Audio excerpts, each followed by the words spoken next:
ਵਿਕਰਮਜੀਤ ਨੂਰ ਦਾ novel ਗਲੀ number 4 ਦਾ 47ਵਾਂ ਅੰਗ। ਕਹਿੰਦੇ ਹਨ ਕਿ ਜਿਹੜੀ ਨੁੱਕਰ ਦਾ ਘਰ ਦੇ ਮਾਲਕ ਨੂੰ ਵੀ ਪਤਾ ਨਹੀਂ ਹੁੰਦਾ, ਚੋਰ ਨੂੰ ਉਹਦੀ ਖਬਰ ਹੁੰਦੀ ਹੈ। ਚੋਰ ਚੁਆਤਾ ਹੁੰਦਾ ਹੈ, ਉਸ ਤੋਂ ਰੱਬ ਹੀ ਬਚਾਵੇ। ਚੋਰ ਦਾ ਤਾਂ ਨਾਂ ਹੀ ਬੁਰਾ। ਬਲਜੀਤ ਸਿੰਘ ਦੇ ਇੱਕ ਜਾਣੂ ਦਾ ਬਾਰ-ਬਾਰ ਘਰ ਸੀ। ਅੱਧੀ ਰਾਤ ਨੂੰ ਕੰਧਾਂ ਟੱਪ ਕੇ 2 ਆਦਮੀ ਵਿਹੜੇ 'ਚ ਆ ਗਏ ਸਨ। ਗਰਮੀਆਂ ਦੇ ਦਿਨ ਸਨ ਤੇ ਸਾਰਾ ਪਰਿਵਾਰ ਬਾਹਰ ਹੀ ਸੁੱਤਾ ਹੋਇਆ ਸੀ। ਬੇਸ਼ੱਕ ਕੂਲਰ ਦੀ ਆਵਾਜ਼ ਵੀ ਕਾਫੀ ਹੋ ਰਹੀ ਸੀ, ਪਰ ਜਿੰਦਾ ਟੁੱਟਣ ਵੇਲੇ ਘਰ ਦੇ ਮਾਲਕ ਦੀ ਜਾਗ ਖੁੱਲ ਗਈ ਸੀ। ਇੱਕਦਮ ਉਹਨੂੰ ਨਜ਼ਰ ਤਾਂ ਕੁਝ ਨਹੀਂ ਸੀ ਆਇਆ, ਪਰ ਉਹਨੇ ਮੰਜੇ ਤੇ ਬੈਠੇ ਨਹੀਂ ਉੱਚੀ ਬੋਲ ਕੇ ਕਹਿਤਾ ਸੀ, ਕੌਣ ਹੈ?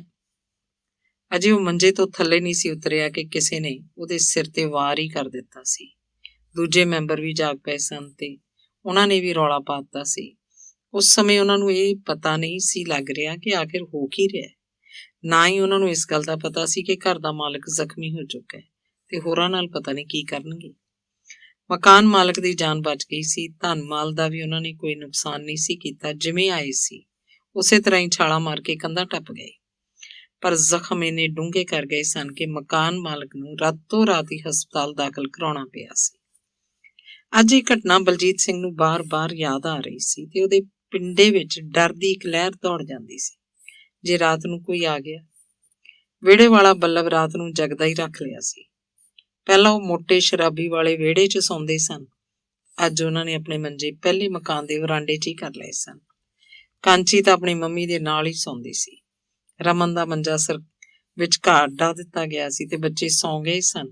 ਹਰਜੀਤ ਵੀ ਪਾਸੇ ਜੇ ਮਾਰਦੀ ਨਿੱਕੇ-ਨਿੱਕੇ ਕੁਰਾੜੇ ਮਾਰਨ ਲੱਗ ਪਈ ਸੀ।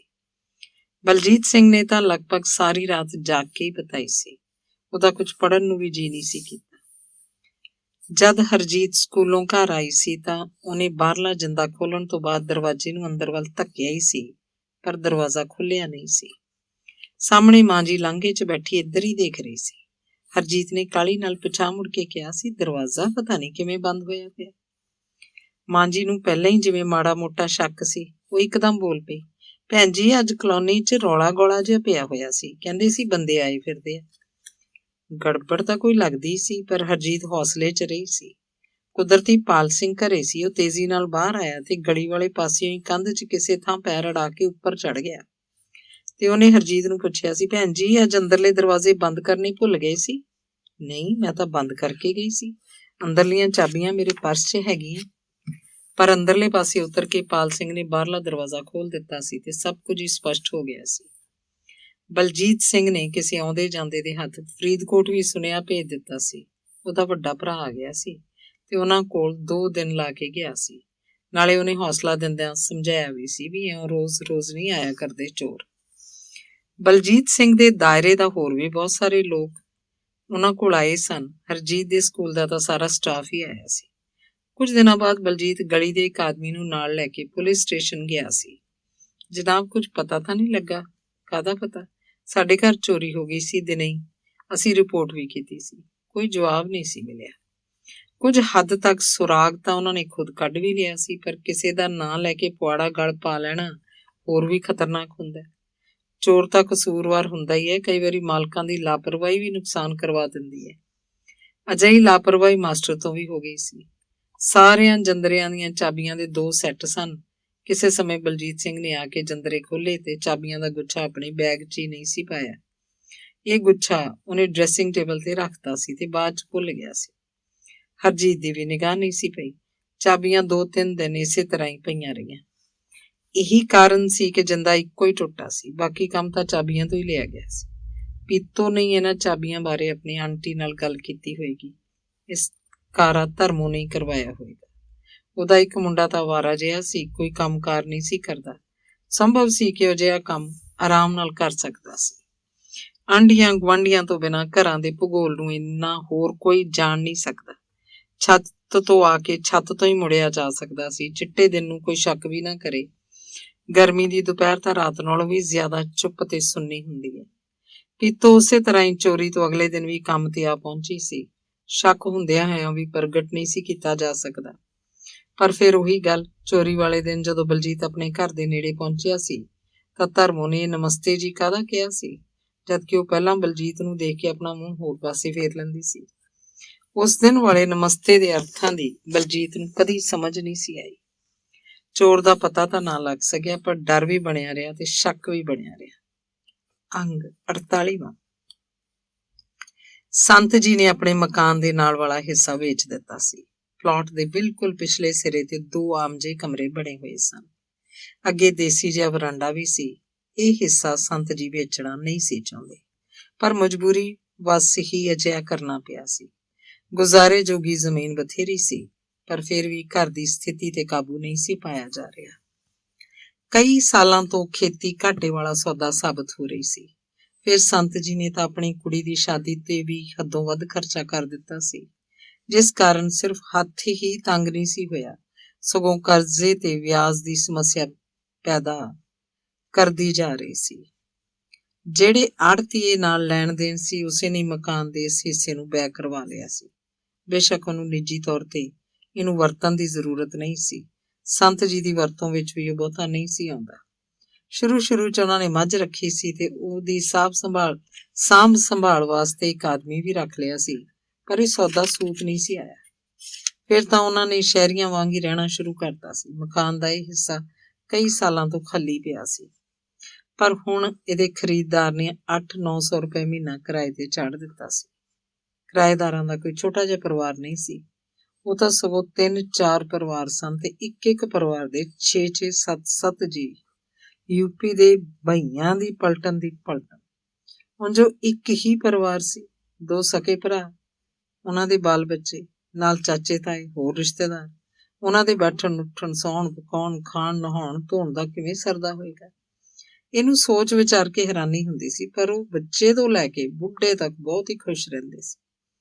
ਦੀਵਾਲੀ, ਦੁਸਹਿਰੇ ਤੇ ਖਾਸ ਤੌਰ ਤੇ ਲੋਹੜੀ ਦੇ ਮੌਕੇ ਬਹੁਤ ਹੀ ਜਸ਼ਨ ਮਨਾਉਂਦੇ, ਖੂਬ ਨੱਚਦੇ ਗਾਉਂਦੇ। ਅੱਗੇ ਪਿੱਛੇ ਵੀ ਟੇਪ ਉੱਚੀ ਆਵਾਜ਼ 'ਚ ਵੱਜਦੀ ਰਹਿੰਦੀ। ਆਂਢ ਗੁਆਂਢ ਨੂੰ ਸਗੋਂ ਪਰੇਸ਼ਾਨੀ ਹੁੰਦੀ ਸੀ, ਪਰ ਕਮਲੀਆਂ ਨੂੰ ਇਹ ਪਰਿਵਾਰ ਪਸੰਦ ਸੀ, ਕਿਉਂਕਿ ਉਹ ਇਹਨਾਂ ਦੇ ਕੰਮ 'ਚ ਦਖਲ ਨਹੀਂ ਸੀ ਦਿੰਦੇ, ਨਾ ਹੀ ਇਹਨਾਂ ਨੂੰ ਅਜਿਹੀ ਜ਼ਰੂਰਤ ਸੀ। ਇਹਨਾਂ ਦੇ ਇੱਥੇ ਕਿਹੜਾ ਪੱਕੇ ਡੇਰੇ ਸਨ, ਅੱਜ ਇੱਥੇ ਕੱਲ ਹੋਰ ਥਾਂ। ਭਈਏ ਪਰਿਵਾਰਾਂ ਵਿੱਚੋਂ ਛੋਟੇ ਦੇ ਘਰ ਵਾਲੀ ਬਹੁਤ ਹੀ ਖੂਬਸੂਰਤ ਸੀ। ਮਧਰਾ ਜਿਹਾ ਕੱਦ, ਗੋਰਾ ਰੰਗ, ਕੱਸ ਕੇ ਵਾਹੀ ਹੋਈ ਵਾਲ, ਰੰਗ ਬਿਰੰਗੀ ਧੋਤੀ ਬੰਨ ਕੇ ਰੱਖਦੀ। ਲੱਕ ਉਹਦਾ ਬਹੁਤ ਹੀ ਪਤਲਾ ਸੀ। ਮੋਢਿਆਂ ਉੱਤੋਂ ਦੀ ਵਲ ਕੇ ਧੋਤੀ ਦਾ ਪੱਲਾ ਉਹ ਅੱਗਿਓਂ ਪੇਟੀਕੋਟ 'ਚ ਟੁੰਗ ਲੈਂਦੀ, ਜਿਸ ਨਾਲ ਉਹਦਾ ਕੱਦ ਹੋਰ ਵੀ ਛੋਟਾ ਲੱਗਣ ਲੱਗ ਪੈਂਦਾ। ਬਾਕੀ ਸਾਰੇ ਟੱਬਰ ਨਾਲੋਂ ਉਸ ਵਿੱਚ ਸਮਾਜਿਕ ਸੂਝ ਵੀ ਕੁਝ ਜ਼ਿਆਦਾ ਸੀ। ਅਮਰੇ ਦੇ ਘਰ ਵਾਲੀ ਤਾਂ ਉਹਦੀ ਸਹੇਲੀ ਬਣ ਗਈ ਸੀ, ਪਰ ਕੁਝ ਦਿਨਾਂ ਬਾਅਦ ਅਮਰੇ ਨੇ ਨਾਲ ਦੀ ਛੱਤ ਤੇ ਗੋਹਾ ਥੱਪਣ ਆਉਂਦੀ ਧੋਤੀ ਵਾਲੀ ਵੱਲੋਂ ਹਟਾ ਕੇ ਆਪਣੀ ਘਰ ਵਾਲੀ ਦੀ ਸਹੇਲੀ ਤੇ ਨਜ਼ਰ ਰੱਖਣੀ ਸ਼ੁਰੂ ਕਰਤੀ ਸੀ। ਪਰ ਇਹ ਧੋਤੀ ਵਾਲੀ ਚਤੰਨ ਸੀ, ਉਹ ਜਿਹੀਆਂ ਮੈਲੀਆਂ ਅੱਖਾਂ ਨੂੰ ਪਸੰਦ ਨਹੀਂ ਸੀ ਕਰਦੀ। ਉਸਨੇ ਉਹਨਾਂ ਦੇ ਘਰ ਜਾਣਾ ਬੰਦ ਕਰਤਾ ਸੀ। ਅਮਰੇ ਦੀ ਪਤਨੀ ਦੇ ਬੁਲਾਉਣ ਤੇ ਵੀ ਉਹ ਨਹੀਂ ਸੀ ਜਾਂਦੀ। ਅਮਰਾ ਫੇਰ ਵੀ ਮਾੜੀਆਂ ਹਰਕਤਾਂ ਕਰਨੋਂ ਹਟਦਾ ਨਹੀਂ ਸੀ। ਗਰੀਬੀ, ਲਾਚਾਰੀ ਹੋਰ ਚੀਜ਼ ਹੁੰਦੀ ਹੈ, ਪਰ ਇੱਜ਼ਤ ਦਾ ਆਪਣਾ ਵੱਖਰਾ ਮਤਲਬ ਹੁੰਦਾ ਹੈ। ਮੈਲੀਆਂ ਨਜ਼ਰਾਂ ਤੋਂ ਪੀੜਤ ਇਸਤਰੀ ਨੇ ਆਪਣੇ ਭਈਏ ਕੋਲ ਸ਼ਿਕਾਇਤ ਕਰਤੀ ਸੀ। ਬਸ ਫੇਰ ਕੀ ਸੀ, ਮੌਕਾ ਜਿਹਾ ਤਾੜ ਕੇ ਭਈਆਂ ਦੇ ਸਮੂਹ ਨੇ ਅਮਰੇ ਤੇ ਹੱਲਾ ਬੋਲਤਾ ਸੀ। ਨੁਕਸਾਨ ਤਾਂ ਕਿਸੇ ਦਾ ਕੋਈ ਨਹੀਂ ਸੀ ਹੋਇਆ, ਪਰ ਉਹਨਾਂ ਨੇ ਇੱਕ ਵਾਰੀ ਤਾਂ ਅਮਰੇ ਦੀਆਂ ਛਾਲਾਂ ਹੀ ਝਕਾਤੀਆਂ ਸੀ। ਅਮਰੇ ਨੇ ਕਮਲੀਆਂ ਨਾਲ ਹੋਏ ਝਗੜੇ ਨਾਲੋਂ ਵੀ ਵੱਧ ਹੱਤਕ ਮੰਨੀ ਸੀ। ਉਹਨੇ ਲੈ ਦੇ ਕੇ ਪੁਲਿਸ ਸੱਦ ਲਈ। ਛੋਟਾ ਤਾਂ ਘਰ ਨਹੀਂ ਸੀ ਮਿਲਿਆ, ਪੁਲਿਸ ਵਾਲੇ ਵੱਡੇ ਨੂੰ ਫੜ ਕੇ ਲੈ ਗਏ। ਸਾਰੇ ਪਰਿਵਾਰ ਨੂੰ ਫਿਕਰ ਹੋ ਗਿਆ ਕਿ ਇਸ ਤਰ੍ਹਾਂ ਦਾ ਪੁਲਿਸ ਇਸ ਬੇਗੁਨਾਹ ਦੀਆਂ ਹੱਡੀਆਂ ਹੀ ਤੋੜ ਕੇ ਰੱਖ ਦੇਗੀ, ਤੇ ਜਿਵੇਂ ਵੀ ਜਿਸ ਕਿਸੇ ਦੇ ਮੂੰਹ ਆਇਆ ਇਸ ਸੰਬੰਧ 'ਚ ਫਰਿਆਦ ਕਰਨ ਉੱਠ ਤੁਰਿਆ। ਵੱਡੇ ਦੇ ਘਰ ਵਾਲੀ ਰੋਂਦੀ ਹੋਈ ਮਾਸਟਰ ਬਲਜੀਤ ਸਿੰਘ ਦੇ ਘਰ ਆ ਪਹੁੰਚੀ। ਫੜੇ ਗਏ ਭਈਏ ਨੇ 2-3 ਦਿਹਾੜੀਆਂ ਮਾਸਟਰ ਦੇ ਘਰ ਲਾਈਆਂ ਸੀ, ਜਦ ਉਹਨੇ ਘਰ ਦੀ 4 ਦੀਵਾਰੀ ਠੀਕ ਕਰਵਾਈ ਸੀ।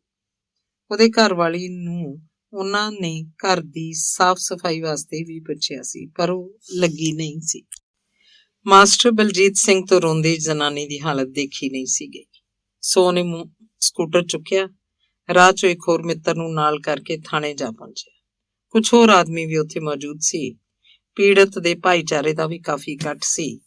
ਭਈਏ ਦੀ ਕੁੱਟਮਾਰ ਤਾਂ ਹੋਈ ਸੀ ਜਾਂ ਨਹੀਂ, ਪਰ ਉਹਨੂੰ ਰਾਤ ਉੱਥੇ ਨਹੀਂ ਸੀ ਰੱਖਿਆ ਗਿਆ ਤੇ 9-10 ਵਜੇ ਦੇ ਕਰੀਬ ਛੱਡ ਦਿੱਤਾ ਗਿਆ ਸੀ। ਅਗਲੇ ਦਿਨ ਜਦ ਬਲਜੀਤ ਸਿੰਘ ਡਿਊਟੀ ਤੇ ਜਾਣ ਲੱਗਿਆ ਸੀ ਤਾਂ ਅਮਰਾ ਤੇਜ਼ ਕਦਮੀ ਤੁਰਦਾ ਉਸ ਕੋਲ ਆ ਖੜਾ ਸੀ ਤੇ ਖੁਸ਼ਕ ਜਿਹੀ ਆਵਾਜ਼ 'ਚ ਬੋਲਿਆ, ਇੱਕ ਗੱਲ ਸੁਣੋਗੇ ਮਾਸਟਰ ਜੀ? ਹਾਂ ਦੱਸੋ। ਤੁਸੀਂ ਮਾਸਟਰ ਜੀ ਕੱਲ ਬਹੁਤ ਹੀ ਮਾੜਾ ਕੰਮ ਕੀਤਾ। ਉਹ ਕਿਹੜਾ? ਸੱਚਮੁੱਚ ਹੀ ਮਾਸਟਰ ਨੂੰ ਉਹਦੀ ਗੱਲ ਦੇ ਆਧਾਰ ਦੀ ਪੂਰੀ ਸਮਝ ਨਹੀਂ ਸੀ ਪਈ। ਥਾਣੇ ਜਾ ਕੇ? ਉਹ ਕਿਵੇਂ? ਤੁਸੀਂ ਮੇਰੇ ਖਿਲਾਫ ਗਵਾਹੀ ਦਿੱਤੀ ਹੈ। ਗਵਾਹੀ ਕਾਦੀ ਯਾਰ? ਬਲਜੀਤ ਸਿੰਘ ਨੇ ਹੱਸਦਿਆਂ ਕਿਹਾ। ਉਹ ਤਾਂ ਜਨਾਨੀ ਵਿਚਾਰੀ ਰੋਂਦੀ ਆਈ ਸੀ, ਮੈਂ ਚਲਾ ਗਿਆ। ਦੇਖ ਲਓ, ਤੁਹਾਡੀ ਮਰਜ਼ੀ ਹੈ, ਕਲੋਨੀ ਦਾ ਕੰਮ ਹੈ। ਅਮਰੇ ਦੇ ਚਿਹਰੇ ਤੇ ਗੁੱਸਾ ਸਪਸ਼ਟ ਦਿਖਾਈ ਦੇਣ ਲੱਗ ਪਿਆ ਸੀ। ਅਮਰ ਸਿਆ, ਮੈਨੂੰ ਤਾਂ ਇਹ ਵੀ ਪਤਾ ਨਹੀਂ ਸੀ ਕਿ ਇਹਨਾਂ ਦਾ ਤੁਹਾਡੇ ਨਾਲ ਹੀ ਕੁਝ ਹੋਇਆ ਝਗੜਾ। ਮਾਸਟਰ ਨੇ ਉਹਦਾ ਗੁੱਸਾ ਠੰਡਾ ਕਰਨ ਦੇ ਉਦੇਸ਼ ਨਾਲ ਉਹਨੂੰ ਉਹਦੇ ਪੂਰੇ ਨਾਂ ਨਾਲ ਸੰਬੋਧਨ ਕੀਤਾ ਸੀ, ਨਹੀਂ ਤਾਂ ਲੋਕ ਉਹਨੂੰ ਉਹਦੇ ਮੂੰਹ ਤੇ ਹੀ ਅਮਰੂ ਕਹਿ ਦਿੰਦੇ ਸਨ। ਇਹੀ ਤਾਂ ਰੌਲੇ ਵਾਲੀ ਗੱਲ ਹੈ, ਤੁਸੀਂ ਸਾਡੀ ਮਦਦ ਨਹੀਂ ਕੀਤੀ ਤੇ ਉਹਨਾਂ। ਅਮਰੇ ਨੇ ਭਈਆਂ ਨੂੰ ਬਹੁਤ ਹੀ ਗੰਦੀ ਗਾਲ ਕੱਢ ਮਾਰੀ ਸੀ, ਜਿਹੜੀ ਕਿ ਪੜ੍ਹੇ ਲਿਖੇ ਆਦਮੀ ਦੇ ਸਾਹਮਣੇ ਉਹਨੂੰ ਸ਼ੋਭਾ ਨਹੀਂ ਸੀ ਦਿੰਦੀ। ਅਮਰਾ ਪੂਰੇ ਦਾ ਪੂਰਾ ਘੁੰਮ ਗਿਆ ਸੀ ਤੇ ਵਾਪਸ ਆਪਣੇ ਘਰ ਵੱਲ ਚਲਾ ਗਿਆ ਸੀ। ਅੰਗ 49। ਤ੍ਰਿਵੇਣੀ ਕਲਾ ਮੰਚ ਤੇ ਸ੍ਰੀ ਸੁਖਮਨੀ ਸਾਹਿਬ ਸੁਸਾਇਟੀ ਦੋ ਫਾੜ ਹੋ ਗਏ ਸੀ। ਪਹਿਲੇ ਦਾ ਕਾਰਨ ਸੀ ਪਲਾਂ ਛਿਨਾਂ ਵਿੱਚ ਹੀ ਅੰਤਾਂ ਦੀ ਪ੍ਰਸਿੱਧੀ ਹਾਸਲ ਕਰ ਲੈਣ ਦੀ ਇੱਛਾ, ਤੇ ਦੂਜੀ ਨਾਲੋਂ ਕੁਝ ਮੈਂਬਰਾਂ ਦੇ ਟੁੱਟਣ ਦਾ ਕਾਰਨ ਸੀ ਸੁਸਾਇਟੀ ਦੀ ਆਮਦਨ। ਸਾਰੀ ਆਮਦਨ ਦਾ ਬੇਸ਼ੱਕ ਹਿਸਾਬ ਕਿਤਾਬ ਰੱਖਿਆ ਜਾਂਦਾ ਸੀ ਤੇ ਖਜ਼ਾਨਚੀ ਵੀ ਹੋਰ ਕੋਈ ਨਹੀਂ ਸੀ, ਬੈਂਕ ਦਾ ਹੀ ਆਦਮੀ ਸੀ। ਹਰਬੰਸ ਸਿੰਘ ਤੋਂ ਵੱਡਾ ਹੋਰ ਕਿਹੜਾ ਹਿਸਾਬੀ ਕਿਤਾਬੀ ਹੋ ਸਕਦਾ ਸੀ, ਪਰ ਉਹਦੀ ਬਦਲੀ ਹੋ ਜਾਣ ਨੇ ਕੰਮ ਵਿਗਾੜ ਦਿੱਤਾ ਸੀ ਤੇ ਸੁਸਾਇਟੀ ਦਾ ਹੀ ਇੱਕ ਮੈਂਬਰ ਬੇਸ਼ੱਕ ਇਸ ਦੀਆਂ ਸਰਗਰਮੀਆਂ ਵਿੱਚ ਸ਼ਮੂਲੀਅਤ ਤਾਂ ਕਦੇ-ਕਦਾਈ ਹੀ ਕਰਦਾ ਸੀ, ਪਰ ਜਿਸ ਦਿਨ ਆਉਂਦਾ ਦੀਵਾਨਾ ਸਾਹਿਬ ਤੇ ਆਲੋਚਨਾਤਮਕ ਟਿੱਪਣੀਆਂ ਜ਼ਰੂਰ ਕਰਦਾ ਰਹਿੰਦਾ। ਉਹ ਇਹ ਵੀ ਕਾਨਾਫੂਸੀ ਕਰਦਾ ਰਹਿੰਦਾ ਸੀ ਕਿ ਕਿਸੇ ਕੋਲ ਕੀ ਸਬੂਤ ਸੀ ਕਿ ਹਰਬੰਸ ਸਿੰਘ ਸਾਰੇ ਦੇ ਸਾਰੇ ਪੈਸੇ ਬੈਂਕ 'ਚ ਜਮ੍ਹਾਂ ਕਰਵਾ ਦਿੰਦਾ ਹੋਏਗਾ। ਭੋਗ ਤੋਂ ਬਾਅਦ ਲਗਭਗ ਸਾਰੇ ਮੈਂਬਰ ਖਿੱਲਰ ਪੁੱਲਰ ਜਾਂਦੇ ਸਨ ਤੇ ਹਰਬੰਸ ਇਕੱਲਾ ਹੀ ਮਾਇਆ ਦੀ ਮਿਣਤੀ ਕਰਦਾ ਰਹਿੰਦਾ ਸੀ ਤੇ ਉਸ ਆਲੋਚਕ ਦੀ ਹੱਲਾਸ਼ੇਰੀ ਨਾਲ 4-5 ਮੈਂਬਰ ਟੁੱਟ ਕੇ ਨਵੀਂ ਬਣੀ ਸਤਸੰਗ ਸਭਾ 'ਚ ਸ਼ਾਮਲ ਹੋ ਗਏ ਸਨ ਤੇ ਉਹ ਟੀਕਾ ਟਿੱਪਣੀ ਕਰਨ ਵਾਲਾ ਆਪਣੇ ਆਪ ਹੀ ਇਹਦਾ ਪ੍ਰਧਾਨ ਬਣ ਬੈਠਾ ਸੀ। ਬਾਅਦ 'ਚ ਤਾਂ ਮੰਡੀ ਤੋਂ ਬਾਹਰ ਉਹਨਾਂ ਨੇ ਆਪਣਾ ਵੱਖਰਾ ਗੁਰਦੁਆਰਾ ਵੀ ਬਣਾ ਲਿਆ ਸੀ। ਤ੍ਰਿਵੇਣੀ ਕਲਾ ਮੰਚ ਨਾਲ ਵੀ ਇੰਝ ਹੀ ਹੋਈ ਸੀ। ਮਾਸਟਰ ਬਲਜੀਤ ਸਿੰਘ ਤੇ ਪ੍ਰੋਫੈਸਰ ਸਿੱਧੂ ਖੁਦ ਤਾਂ ਅਨੁਸ਼ਾਸਨ 'ਚ ਹੀ ਰਹਿੰਦੇ ਸੀ। ਸਮਾਗਮਾਂ ਦੌਰਾਨ ਸਰੋਤਿਆਂ ਜਾਂ ਦਰਸ਼ਕਾਂ ਨੂੰ ਵੀ ਇਸ ਦੀ ਸਖਤ ਪਾਲਣਾ ਕਰਨੀ ਪੈਂਦੀ ਸੀ। ਮੰਚ ਸੰਚਾਲਕ ਸ਼ੁਰੂ ਵਿੱਚ ਤਾਂ ਜੱਸੀ ਬਣਦਾ ਸੀ, ਪਰ ਬਾਅਦ 'ਚ ਇਹ ਕੰਮ ਪ੍ਰੋਫੈਸਰ ਸਿੱਧੂ ਨੇ ਸੰਭਾਲ ਲਿਆ ਸੀ। ਜੱਸੀ ਦੇ ਉਲਟ ਸਿੱਧੂ ਦੀ ਆਦਤ ਸੀ ਕਿ ਉਹ ਪੂਰਵ ਨਿਸ਼ਚਿਤ ਕਾਰਜ ਸੂਚੀ ਤੋਂ ਜ਼ਰਾ ਵੀ ਪਾਸੇ ਨਹੀਂ ਸੀ ਜਾਂਦਾ। ਅਜਿਹਾ ਨਾ ਕਰਨ ਤੇ ਇਸ ਤੋਂ ਪਹਿਲਾਂ ਖਲੇਰਾ ਜਿਹਾ ਪਿਆ ਰਹਿੰਦਾ ਸੀ। ਜੇਕਰ ਜਣੇ ਖਣੇ ਨੂੰ ਸਟੇਜ ਤੇ ਮੌਕਾ ਦਿੱਤਾ ਜਾਣ ਲੱਗ ਪਵੇ ਤਾਂ ਸਮਾਗਮ ਖਤਮ ਹੀ ਨਾ ਹੋਣ। ਇਉਂ ਨਾਰਾਜ਼ਗੀ ਵਧਣ ਲੱਗ ਪਈ ਸੀ ਤੇ ਕੁਝ ਕੁ ਸੱਜਣਾ ਨੇ ਆਪਣਾ ਵੱਖਰਾ ਆਜ਼ਾਦ ਮੰਚ ਸਥਾਪਿਤ ਕਰ ਲਿਆ ਸੀ। ਇੱਧਰ ਵੀ ਕੁਝ ਪ੍ਰਧਾਨਗੀਆਂ ਤੇ ਅਹੁਦੇਦਾਰੀਆਂ ਦੇ ਹੀ ਰੌਲੇ ਸਨ। ਮਾਸਟਰ ਬਲਜੀਤ ਸਿੰਘ ਦੀ ਕੁਝ ਆਪਣੀ ਦਿਲਚਸਪੀ ਘਟ ਗਈ ਸੀ। ਪਹਿਲਾਂ ਮੀਟਿੰਗ ਸੱਦ, ਫਿਰ ਸਮਾਗਮ ਦੀਆਂ ਮਿਤੀਆਂ ਨਿਸ਼ਚਿਤ ਕਰੋ, ਮੁੱਖ ਮਹਿਮਾਨ ਦੀ ਚੋਣ ਲਈ ਸੁਝਾਅ ਦਿਓ, ਇੱਥੋਂ ਤੱਕ ਕਿ ਬੈਨਰ ਵੀ ਖੁਦ ਹੀ ਲਿਖੋ ਜਾਂ ਲਿਖਵਾਓ ਤੇ ਅਖਬਾਰਾਂ ਲਈ ਵੀ ਆਪ ਹੀ ਰਿਪੋਰਟਾਂ ਲਿਖੋ ਤੇ ਛਪਵਾਓ। ਮੱਲੋ ਮੱਲੀ ਦੇ ਅਜਿਹੇ ਤਣਾਅ ਹੁਣ ਚੰਗੇ ਨਹੀਂ ਲੱਗਦੇ। ਜਿਵੇਂ ਪਿਆਰ ਨੂੰ ਪਰਿਭਾਸ਼ਿਤ ਕਰਦਿਆਂ ਉਹ ਅਕਸਰ ਕਿਹਾ ਕਰਦਾ ਸੀ ਕਿ ਇਹਦੀ ਸ਼ੁਰੂਆਤ ਦਿਲ ਦੀ ਧੜਕਣ ਨਾਲ ਹੁੰਦੀ ਹੈ, ਮੱਧ ਵਿੱਚ ਸ਼ੰਕੇ ਪੈਦਾ ਹੋਣ ਲੱਗਦੇ ਆ ਤੇ ਅੰਤ ਜੁਦਾਈ ਹੁੰਦਾ ਹੈ। ਜਿੱਥੇ ਦਿਲ ਨਾ ਮਿਲਦੇ ਹੋਣ ਉੱਥੇ ਕੰਮ ਕਰਨ ਦਾ ਸਵਾਦ ਨਹੀਂ ਆਉਂਦਾ। ਇਸ ਨਾਲੋਂ ਤਾਂ ਜੁਦਾਈ ਚੰਗੀ। ਉਹਦੀਆਂ ਘਰੇਲੂ ਜ਼ਿੰਮੇਵਾਰੀਆਂ ਵੀ ਬਹੁਤ ਵੱਧ ਗਈਆਂ ਸੀ। ਰਮਨ ਨੇ 10ਵੀਂ ਚੰਗੇ ਨੰਬਰ ਲੈ ਕੇ ਪਾਸ ਕਰ ਲਈ ਸੀ ਤੇ ਉਹ ਅਗਲੀ ਪੜ੍ਹਾਈ ਲਈ ਬਠਿੰਡੇ ਦੇ ਇੱਕ ਵਧੀਆ ਸਕੂਲ 'ਚ ਦਾਖਲ ਕਰਵਾ ਦਿੱਤਾ ਗਿਆ ਸੀ। ਉਹਨੇ ਨਾਨ ਮੈਡੀਕਲ ਗਰੁੱਪ ਰੱਖਿਆ ਸੀ ਤੇ ਸਕੂਲ ਦੇ ਵਕਤ ਤੋਂ ਬਾਅਦ ਉੱਥੇ ਹੀ ਟਿਊਸ਼ਨਾਂ ਵੀ ਪੜ੍ਹਨੀਆਂ ਹੁੰਦੀਆਂ ਸੀ। ਰਮਨ ਸ਼ਾਮ ਨੂੰ ਹੀ ਘਰ ਆਉਂਦਾ ਸੀ ਤੇ ਫਿਰ ਕੰਮ ਇੰਨਾ ਹੁੰਦਾ ਸੀ ਕਿ ਅੱਧੀ ਰਾਤ ਤੱਕ ਨਹੀਂ ਸੀ ਮੁੱਕਦਾ। ਮਾਸਟਰ ਬਲਜੀਤ ਸਿੰਘ ਵੀ ਉਸ ਨਾਲ ਬੈਠ ਜਾ ਕੇ ਸਹਿਯੋਗ ਦਿੰਦਾ। ਕਾਂਚੀ ਵੀ ਸਿਆਣੀ ਹੋ ਗਈ ਸੀ। ਹੁਣ ਉਹ ਆਪਣੇ ਪਾਪਾ ਨਾਲ ਬਾਜ਼ਾਰ ਜਾਣ ਦੀ ਬਹੁਤੀ ਜ਼ਿੱਦ ਨਹੀਂ ਸੀ ਕਰਦੀ। ਰਮਨ ਲਈ ਤਾਂ ਇਹ ਕੋਸ਼ਿਸ਼ ਵੀ ਕੀਤੀ ਜਾ ਰਹੀ ਸੀ ਕਿ ਬਠਿੰਡੇ ਹੀ ਰਵੇ ਤਾਂ ਕਿ ਆਉਣ ਜਾਣ 'ਚ ਵਕਤ ਬਰਬਾਦ ਨਾ ਹੋਵੇ। ਅਗਲੇ ਸਾਲ 12ਵੀਂ ਦੇ ਨਾਲ ਉਹਨੇ CET ਦਾ ਇਮਤਿਹਾਨ ਵੀ ਦੇਣਾ ਸੀ। ਵਧੀਆ ਰੈਂਕ ਲੈਣ ਲਈ ਹੋਰ ਵੀ ਸਖਤ ਮਿਹਨਤ ਕਰਨੀ ਪੈਣੀ ਸੀ। ਵਕੀਲ ਨਾਲ ਉਹਦੀ ਵਾਹਵਾ ਬਣਦੀ ਸੀ। ਜਦ ਕਦੇ ਵੀ ਉਸ ਕੋਲ ਵਕਤ ਹੁੰਦਾ ਉਹ ਬਾਹਰ ਨਿਕਲ ਕੇ ਉਸ ਨਾਲ ਗੱਲਾਂ ਬਾਤਾਂ ਕਰਨ ਲੱਗ ਪੈਂਦਾ। ਇਸ ਪਰਿਵਾਰ ਨਾਲ ਉਹਦੀ ਸਾਹਿਤਿਕ ਸਾਂਝ ਵੀ ਬਣ ਗਈ ਸੀ। ਵਕੀਲ ਦਾ ਸਹੁਰਾ ਪੰਜਾਬੀ ਦਾ ਉੱਘਾ ਸ਼ਾਇਰ ਸੀ ਤੇ ਇੱਕ ਸਮਾਗਮ ਦੇ ਮੌਕੇ ਤੇ ਤ੍ਰਿਵੇਣੀ ਕਲਾ ਮੰਚ ਵੱਲੋਂ ਉਹਨੂੰ ਸਰੋਤਿਆਂ, ਪਾਠਕਾਂ ਤੇ ਸਾਹਿਤ ਪ੍ਰੇਮੀਆਂ ਦੇ ਰੂਬਰੂ ਕੀਤਾ ਜਾ ਚੁੱਕਾ ਸੀ। ਵਕੀਲ ਖੁਦ ਤਾਂ ਕਲਾ ਤੇ ਸਾਹਿਤ ਨਾਲ ਬਹੁਤਾ ਲਗਾਓ ਨਹੀਂ ਸੀ ਰੱਖਦਾ, ਪਰ ਇਹਨੂੰ ਨਿੰਦਦਾ ਵੀ ਨਹੀਂ ਸੀ।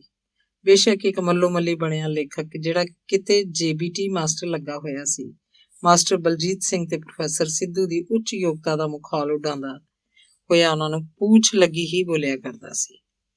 ਭਾਰੀ ਸਰੀਰ ਵਾਲੇ ਇਸ ਮਧਰੇ ਜਿਹੇ ਕੱਦ ਦੇ ਮਾਸਟਰ ਵਿੱਚ ਸਵੈ ਭਰੋਸੇ ਦੀ ਘਾਟ ਸੀ। ਉਹ ਹਮੇਸ਼ਾ ਉਲਾਂਭੇ ਜਿਹੀ ਦਿੰਦਾ ਰਹਿੰਦਾ ਸੀ। ਬਾਅਦ ਵਿੱਚ ਤਾਂ ਉਹਨੇ ਆਪਣਾ ਸੰਪਰਕ ਹੀ ਤੋੜ ਲਿਆ ਸੀ।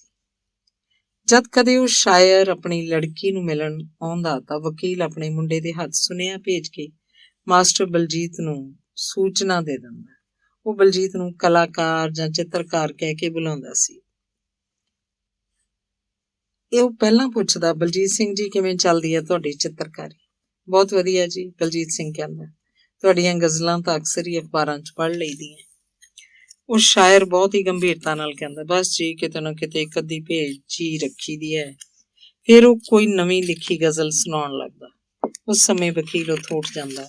ਉਹ ਚਾਹ ਜਾਂ ਦੁੱਧ ਦੀਆਂ ਪਿਆਲੀਆਂ ਰੱਖ ਕੇ ਵੀ ਵਾਪਸ ਹੀ ਚਲਾ ਜਾਂਦਾ।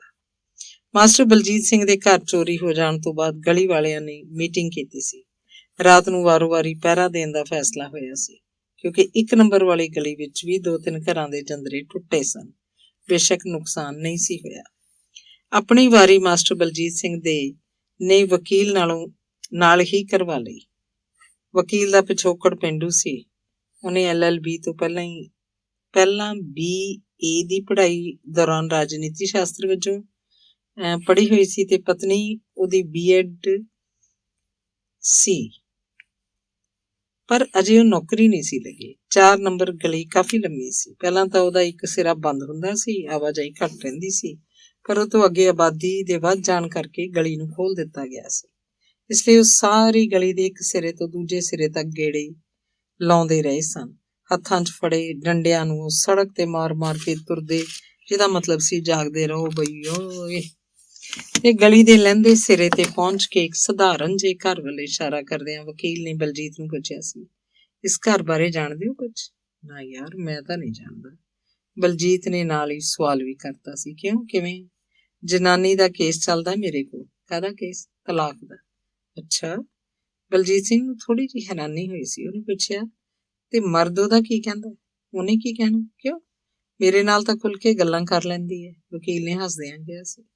ਇੱਕ ਦਿਨ ਦੱਸਦੀ ਸੀ ਕਿ ਮਰਦਾਂ ਵਾਲੀ ਤਾਂ ਉਹਦੇ 'ਚ ਕੋਈ ਗੱਲ ਹੈ ਹੀ ਨਹੀਂ। ਅੰਗ 50ਵਾਂ। ਗਲੀ 'ਚ ਮਾਸਟਰਾਂ ਦਾ ਘਰ ਹੁਣ ਖਾਂਦੇ ਪੀਂਦੇ ਟੱਬਰ ਵਜੋਂ ਜਾਣਿਆ ਜਾਂਦਾ ਸੀ। ਬੈਂਕ ਦੀ ਗੁਜ਼ਾਰੇ ਲਾਇਕ ਜਮ੍ਹਾਂ ਰਾਸ਼ੀ ਦੇ ਨਾਲ ਨਾਲ ਦੋਹਾਂ ਮੀਆਂ ਬੀਵੀ ਨੇ 2-2, 3-3 ਬੀਮੇ ਵੀ ਕਰਵਾ ਰੱਖੇ ਸੀ। ਇਸ ਪਾਸੇ ਵੀ ਸਾਲ ਦਾ 40-45 ਹਜ਼ਾਰ ਜਮ੍ਹਾਂ ਹੋ ਜਾਂਦਾ ਸੀ। ਬੱਚਿਆਂ ਦੇ ਨਾਂ ਤੇ ਵੀ ਖਾਤੇ ਖੋਲ ਰੱਖੇ ਸੀ। 3-4 ਸਾਲ ਪਹਿਲਾਂ ਉਹਨਾਂ ਨੇ ਬਲਬੀਰ ਕਾਲੋਨੀ ਤੋਂ ਕਾਫੀ ਦੂਰ ਬਾਹਰ-ਵਾਰੇ 8-9 ਮਰਲਿਆਂ ਦਾ ਪਲਾਟ ਵੀ ਖਰੀਦ ਰੱਖਿਆ ਸੀ।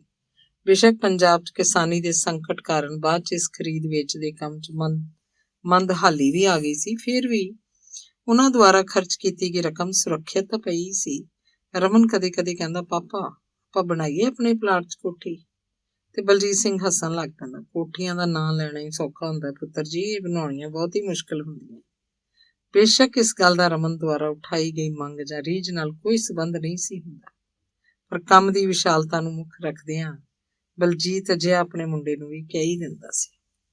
ਪਰ ਹਰਜੀਤ ਮੁੰਡੇ ਦਾ ਸਾਥ ਦਿੰਦਿਆਂ ਬੋਲ ਪੈਂਦੀ ਸੀ, ਰਮਨ ਤੂੰ ਚੁੱਪ ਕਰ ਜਾ, ਇਹਨਾਂ ਨੇ ਨਹੀਂ ਲੱਗਣਾ ਕਿਸੇ ਦੇ ਆਖੇ, ਹਮੇਸ਼ਾ ਹੀ ਆਪਣੇ ਮਨ ਮਰਜ਼ੀ ਕਰਦੇ ਹੈ। ਕਦੇ-ਕਦੇ ਹਰਜੀਤ ਔਖੀ ਹੋ ਕੇ ਵੀ ਕਹਿੰਦੀ, ਆਪਣੇ ਕਰਮਾਂ 'ਚ ਹੈ ਨਹੀਂ ਖੁੱਲੀਆਂ ਕੋਠੀਆਂ। ਹਰਜੀਤ ਦੀਆਂ ਸਹਿ ਕਰਮਣਾ ਵਿੱਚੋਂ 2-3 ਨੇ ਵੱਡੀਆਂ-ਵੱਡੀਆਂ ਕੋਠੀਆਂ ਬਣਾ ਲਈਆਂ ਸਨ ਤੇ ਸ਼ਾਨਦਾਰ ਪੱਥਰ ਲਵਾ ਕੇ ਫਰਸ਼ ਪੱਕੇ ਕਰਵਾਏ ਸਨ। ਉਹਨਾਂ ਦੇ ਆਪਣੇ ਕੋਲ ਕਹਿਣ ਨੂੰ ਤਾਂ ਹੁਣ 2 ਮਕਾਨ ਸਨ, ਪਰ ਫਾਇਦਾ ਇੱਕ ਜਿੰਨਾ ਵੀ ਨਹੀਂ ਸੀ। ਦੋਹਾਂ ਨੂੰ ਜੋੜ ਕੇ ਵਿਹੜਾ ਬੇਸ਼ੱਕ ਕਾਫੀ ਖੁੱਲ੍ਹਾ ਹੋ ਗਿਆ ਸੀ, ਪਰ ਸਰਦੀਆਂ 'ਚ ਧੁੱਪ ਦੇਰ ਨਾਲ ਆਉਂਦੀ ਤੇ ਗਰਮੀਆਂ 'ਚ ਬਾਹਰ ਨਿਕਲਦਿਆਂ ਕਾਂ ਦੀ ਅੱਖ ਨਿਕਲਦੀ ਸੀ। ਵੈਸੇ ਤਾਂ 2 ਰਸੋਈਆਂ, 2 ਗੁਸਲਖਾਨੇ, 2 ਸਟੋਰ ਸਨ, ਪਰ ਵਰਤੋਂ 'ਚ ਤਾਂ ਇੱਕ ਚੀਜ਼ ਵੀ ਆ ਰਹੀ ਸੀ। ਰਸੋਈਆਂ ਭੀੜੀਆਂ ਵੀ ਬਹੁਤ ਸੀ। ਕਿਰਾਏ ਦੇ ਚੁਬਾਰਿਆਂ ਨਾਲੋਂ ਜ਼ਰੂਰ ਸਹੂਲਤ ਵੱਧ ਸੀ, ਪਰ ਸਮੇਂ ਤੇ ਬੀਤਣ ਨਾਲ ਜਿਉਂ-ਜਿਉਂ ਆਦਮੀ ਦੀਆਂ ਇੱਛਾਵਾਂ ਵਧਣ ਲੱਗਦੀਆਂ, ਜ਼ਿਆਦਾ ਸਹੂਲਤਾਂ ਵੀ ਥੋੜ੍ਹੀਆਂ ਜਾਪਣ ਲੱਗ ਪੈਂਦੀਆਂ। ਪਲਾਟ ਵੀ ਸੀ, ਕੁਝ ਨਾ ਕੁਝ ਬੋਲਦੇ ਬੈਂਕ ਖਾਤੇ ਵੀ ਸੀ। ਹਰਜੀਤ ਠੀਕ ਹੀ ਸੋਚਦੀ ਸੀ, ਕਿਉਂ ਨਾ ਆਪਣੀ ਮਰਜ਼ੀ ਦਾ ਅੱਜ ਕੱਲ੍ਹ ਦੇ ਨਕਸ਼ੇ ਅਨੁਸਾਰ ਮਕਾਨ ਬਣਵਾਇਆ ਜਾਏ। ਲੋੜ ਪੈਣ ਤੇ ਪੁਰਾਣੇ ਮਕਾਨ ਵੇਚੇ ਵੀ ਜਾ ਸਕਦੇ ਹੈ। ਪਰ ਬਲਜੀਤ ਸਿੰਘ ਦੇ ਦਿਮਾਗ 'ਚ ਇਹ ਗੱਲ ਨਾ ਪੈਂਦੀ। ਉਹ ਸੋਚਦਾ ਜਿਵੇਂ ਕਿਵੇਂ ਵੀ ਗੁਜ਼ਾਰਾ ਹੋਈ ਜਾਂਦਾ ਹੈ, ਵਧੀਆ ਹੈ। ਕਦੇ ਉਹ ਸੋਚਦਾ ਕੋਈ ਹੋਰ ਉਸ ਤੋਂ ਵਧੀਆ ਬਣਿਆ ਬਣਾਇਆ ਮਕਾਨ ਹੀ ਲੈ ਲਿਆ ਜਾਵੇ, ਜਾਂ ਫਿਰ ਇਸੇ ਦੇ ਇੱਕ ਹਿੱਸੇ ਤੇ ਚੁਬਾਰਾ ਪਾ ਲਿਆ ਜਾਏ। ਇਹਨਾਂ ਦਿਨਾਂ ਵਿੱਚ ਹੀ ਬਲਜੀਤ ਸਿੰਘ ਦਾ ਵੱਡਾ ਭਰਾ ਮਿਲਣ ਆ ਗਿਆ। ਨਾਲ ਉਹਦੀ ਵੱਡੀ ਕੁੜੀ ਵੀ ਸੀ। ਭਰਾ ਨਾਲ ਵੀ ਇਸ ਸੰਬੰਧ ਵਿੱਚ ਵਿਚਾਰ ਵਟਾਂਦਰਾ ਕੀਤਾ ਗਿਆ। ਉਹਦਾ ਇਸ ਕੰਮ 'ਚ ਬਹੁਤ ਹੀ ਵਧੀਆ ਤਜਰਬਾ ਸੀ। ਬਲਜੀਤ ਨੇ ਕਿਹਾ ਸੀ, ਉਜਾੜ 'ਚ ਜਾਣ ਨਾਲੋਂ ਤਾਂ ਇਹਨਾਂ ਨੂੰ ਹੀ ਢਾਹ ਕੇ ਦੁਬਾਰਾ ਬਣਾ ਲੈਂਦੇ ਆ। ਲੇਬਰ ਪਤਾ ਕਿੰਨੀ ਪੈ ਜਾਣੀ ਹੈ? ਵੱਡੇ ਨੇ ਇੱਕਦਮ ਹੀ ਜਵਾਬ ਦਿੱਤਾ, ਇਹ ਤਾਂ ਇਸੇ ਤਰ੍ਹਾਂ ਹੀ ਬਣੇ ਬਣਾਏ ਵਿਕ ਜਾਣ ਤਾਂ ਹੀ ਠੀਕ ਹੈ। ਭੰਨ ਤੋੜ ਨਾਲ ਕੁਝ ਵੀ ਪੱਲੇ ਨਹੀਂ ਪੈਣਾ, ਕੱਲਾ ਪਲਾਟ ਹੀ ਰਹਿ ਜਾਣਾ। ਇੱਧਰ ਬਲਜੀਤ ਸਿੰਘ ਨੂੰ ਵੀ ਇਸ ਗੱਲ ਦੀ ਬਾਖੂਬੀ ਜਾਣਕਾਰੀ ਸੀ। ਇਸ ਗਲੀ 'ਚ ਮਕਾਨ ਜਾਂ ਪਲਾਟ ਕਮਾਈ ਕਰਕੇ ਵੇਚ ਕੱਢਣਾ ਖਾਲਾ ਜੀ ਦਾ ਘਰ ਨਹੀਂ ਸੀ। ਦੂਜੇ ਬਸ਼ਿੰਦੇ ਬੇਸ਼ੱਕ ਕਮਲੀਆਂ ਨਾਲੋਂ ਵੀ ਜ਼ਿਆਦਾ ਕਮਲੇ ਸਨ, ਪਰ ਦਲਾਲਾਂ ਨੂੰ ਤਾਂ ਕਿਸੇ ਨਾ ਕਿਸੇ ਬਹਾਨੇ ਦੀ ਤਲਾਸ਼ ਰਹਿੰਦੀ ਹੈ। ਵੇਚਣ ਵਾਲੇ ਨੂੰ ਬੇਹੌਸਲਾ ਕਰਦੇ ਰਹਿਣਾ ਤੇ ਖਰੀਦਦਾਰ ਨੂੰ ਹੱਲਾਸ਼ੇਰੀ ਦੇਣਾ ਉਹਨਾਂ ਦੀ ਅਸਲੀ ਰਾਜਨੀਤੀ ਹੁੰਦੀ ਹੈ। ਦਲਾਲੀ ਨੂੰ ਤਾਂ ਵੈਸੇ ਵੀ ਬੇਸ਼ਰਮੀ ਦਾ ਕਿੱਤਾ ਕਿਹਾ ਗਿਆ ਹੈ। ਇਸ ਕਿੱਤੇ ਵਿੱਚ ਨਾ ਕੋਈ ਦੀਨ ਹੈ, ਨਾ ਕੋਈ ਇਮਾਨ। ਇਹਦੇ ਬਾਵਜੂਦ ਵੀ ਕੰਮ ਧੰਦੇ ਤੁਰੇ ਹੀ ਰਹਿੰਦੇ ਹੈ। ਸੋ ਵੱਡੇ ਭਰਾ ਦੀਆਂ ਗੱਲਾਂ ਨਾਲ ਸਹਿਮਤੀ ਪ੍ਰਗਟਾਉਣ ਦੇ ਉਦੇਸ਼ ਨਾਲ ਬਲਜੀਤ ਸਿੰਘ ਨੇ ਇਹ ਗੱਲ ਤਾਂ ਤੇਰੀ ਠੀਕ ਹੈ ਕਹਿ ਹੀ ਦਿੱਤਾ ਸੀ। 2 ਕੁ ਦਿਨ ਲਾ ਕੇ ਵੱਡਾ ਭਰਾ ਚਲਾ ਗਿਆ ਸੀ, ਪਰ ਬਲਜੀਤ ਸਿੰਘ ਦੀ ਭਤੀਜੀ ਆਪਣੇ ਚਾਚੇ ਚਾਚੀ ਕੋਲ ਹੀ ਰਹਿ ਗਈ ਸੀ। ਉਹਨੇ 10ਵੀਂ ਦੇ ਪੇਪਰ ਦਿੱਤੇ ਸਨ ਤੇ ਹੁਣ ਵਿਹਲੀ ਹੋ ਕੇ ਹਫ਼ਤਾ ਡੇਢ ਹਫ਼ਤਾ ਚਾਚੇ ਕੋਲ ਰਹਿਣ ਨੂੰ ਉਹਦਾ ਜੀ ਘਰ ਆਇਆ ਸੀ। ਕੁੜੀ ਕਾਰਨ ਬਲਜੀਤ ਤੇ ਹਰਜੀਤ ਨੂੰ ਨੇ ਵਾਰੋ ਵਾਰੀ ਇੱਕ 2 ਛੁੱਟੀਆਂ ਲੈ ਲਈਆਂ ਸੀ। ਇੱਕ ਦਿਨ ਤਾਂ ਰਮਨ ਤੇ ਕਾਂਚੀ ਵੀ ਸਕੂਲ ਨਹੀਂ ਸੀ ਗਏ। ਨੀਰੂ ਦਾ ਉੱਚਾ ਲੰਮਾ ਕੱਦ ਸੀ, ਵਾਲ ਤਾਂ ਉਹਦੇ ਹੱਦੋਂ ਵੱਧ ਲੰਮੇ ਸੀ, ਰੰਗ ਕਣਕ ਵੰਨਾ ਸੀ। ਉਹ ਸੁਭਾਅ ਦੀ ਖੁੱਲੀ ਡੁੱਲੀ ਸੀ ਤੇ ਜਦ ਵੀ ਹੱਸਦੀ ਖੂਬ ਖਿੜਖੜਾ ਕੇ ਹੱਸਦੀ। ਵੈਸੇ ਤਾਂ ਇਹ ਉਮਰ ਹੀ ਅਜਿਹੀ ਹੁੰਦੀ ਹੈ, ਫਿਰ ਵੀ ਕਦੇ ਕਦੇ ਕੁੜੀਆਂ ਦੇ ਹਾਸੇ ਨੂੰ ਗਲਤ ਅਰਥਾਂ ਵਿੱਚ ਵੀ ਲਿਆ ਜਾਂਦਾ ਹੈ। ਨੀਰੂ ਪੜ੍ਹਾਈ 'ਚ ਹੁਸ਼ਿਆਰ ਸੀ। ਕੁੜੀ ਕਾਰਨ ਘਰ 'ਚ ਰੌਣਕ ਜਿਹੀ ਲੱਗ ਗਈ ਸੀ। ਗਲੀ ਦੇ ਜਿਹੜੇ ਬੱਚੇ ਪਹਿਲਾਂ ਕਦੇ ਕਦਾਈ ਇਸ ਘਰ ਅੰਦਰ ਵੜਿਆ ਕਰਦੇ ਸਨ, ਹੁਣ ਉਹ ਇੱਥੇ ਆ ਕੇ ਖੇਡਦੇ ਘੱਟ, ਕਲਕਾਰੀਆਂ ਜ਼ਿਆਦਾ ਮਾਰਦੇ। ਨੀਰੂ ਸਮਝਦਾਰ ਬਹੁਤ ਸੀ, ਇਹਦੇ ਨਾਲ ਉਹ ਆਗਿਆਕਾਰ ਵੀ ਸੀ।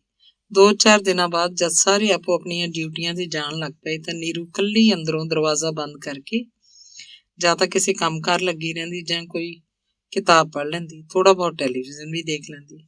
ਸਾਹਮਣੇ ਹੋਰ ਉਹ ਕਿਸੇ ਨਾਲ ਬਹੁਤਾ ਨਾ ਸੀ। ਮਾਂ ਜੀ ਨਾਲ ਤਾਂ ਵਿੱਚੋਂ ਟੁੱਟ ਕੇ ਵੀ ਉਹਨਾਂ ਦਾ ਬੋਲ ਚਾਲ ਬਣੇ ਹੀ ਰਿਹਾ ਸੀ। ਸੋ ਚਾਚੇ ਚਾਚੀ ਨੇ ਉਹਨਾਂ ਦੇ ਮਗਰੋਂ ਇੱਥੋਂ ਤੱਕ ਚਲੇ ਜਾਣ ਦੀ ਇਜਾਜ਼ਤ ਨੀਰੂ ਨੂੰ ਦੇ ਦਿੱਤੀ ਸੀ, ਪਰ ਕਿਸੇ ਹੋਰ ਨਾਲ ਬਹੁਤੀ ਗੱਲਬਾਤ ਕਰਨ ਤੋਂ ਉਹਨਾਂ ਨੇ ਰੋਕ ਦਿੱਤਾ ਸੀ। ਨੀਰੂ ਤਾਂ ਮਾਂ ਜੀ ਕੋਲ ਵੀ ਨਹੀਂ ਸੀ ਗਈ, ਪਰ ਇੱਕ ਦਿਨ ਬਲਜੀਤ ਦੀ ਡਾਕ ਫੜਨ ਵੇਲੇ ਜਦ ਉਹਨੇ ਦਰਵਾਜ਼ਾ ਖੋਲ੍ਹਿਆ ਤਾਂ ਮਾਂ ਜੀ ਨੇ ਖੁਦ ਹੀ ਆਵਾਜ਼ ਮਾਰ ਲਈ ਸੀ, ਆਜਾ ਕੁੜੇ, ਪੁੱਤ ਤੂੰ ਤਾਂ ਜਦ ਦੀ ਆਈਆਂ ਬਾਹਰ ਹੀ ਨਹੀਂ ਨਿਕਲੀ। ਦਰਵਾਜ਼ੇ ਨੂੰ ਬਾਹਰੋਂ ਕੁੰਡਾ ਲਾ ਕੇ ਨੀਰੂ ਮਾਂ ਜੀ ਕੋਲ ਚਲੀ ਗਈ।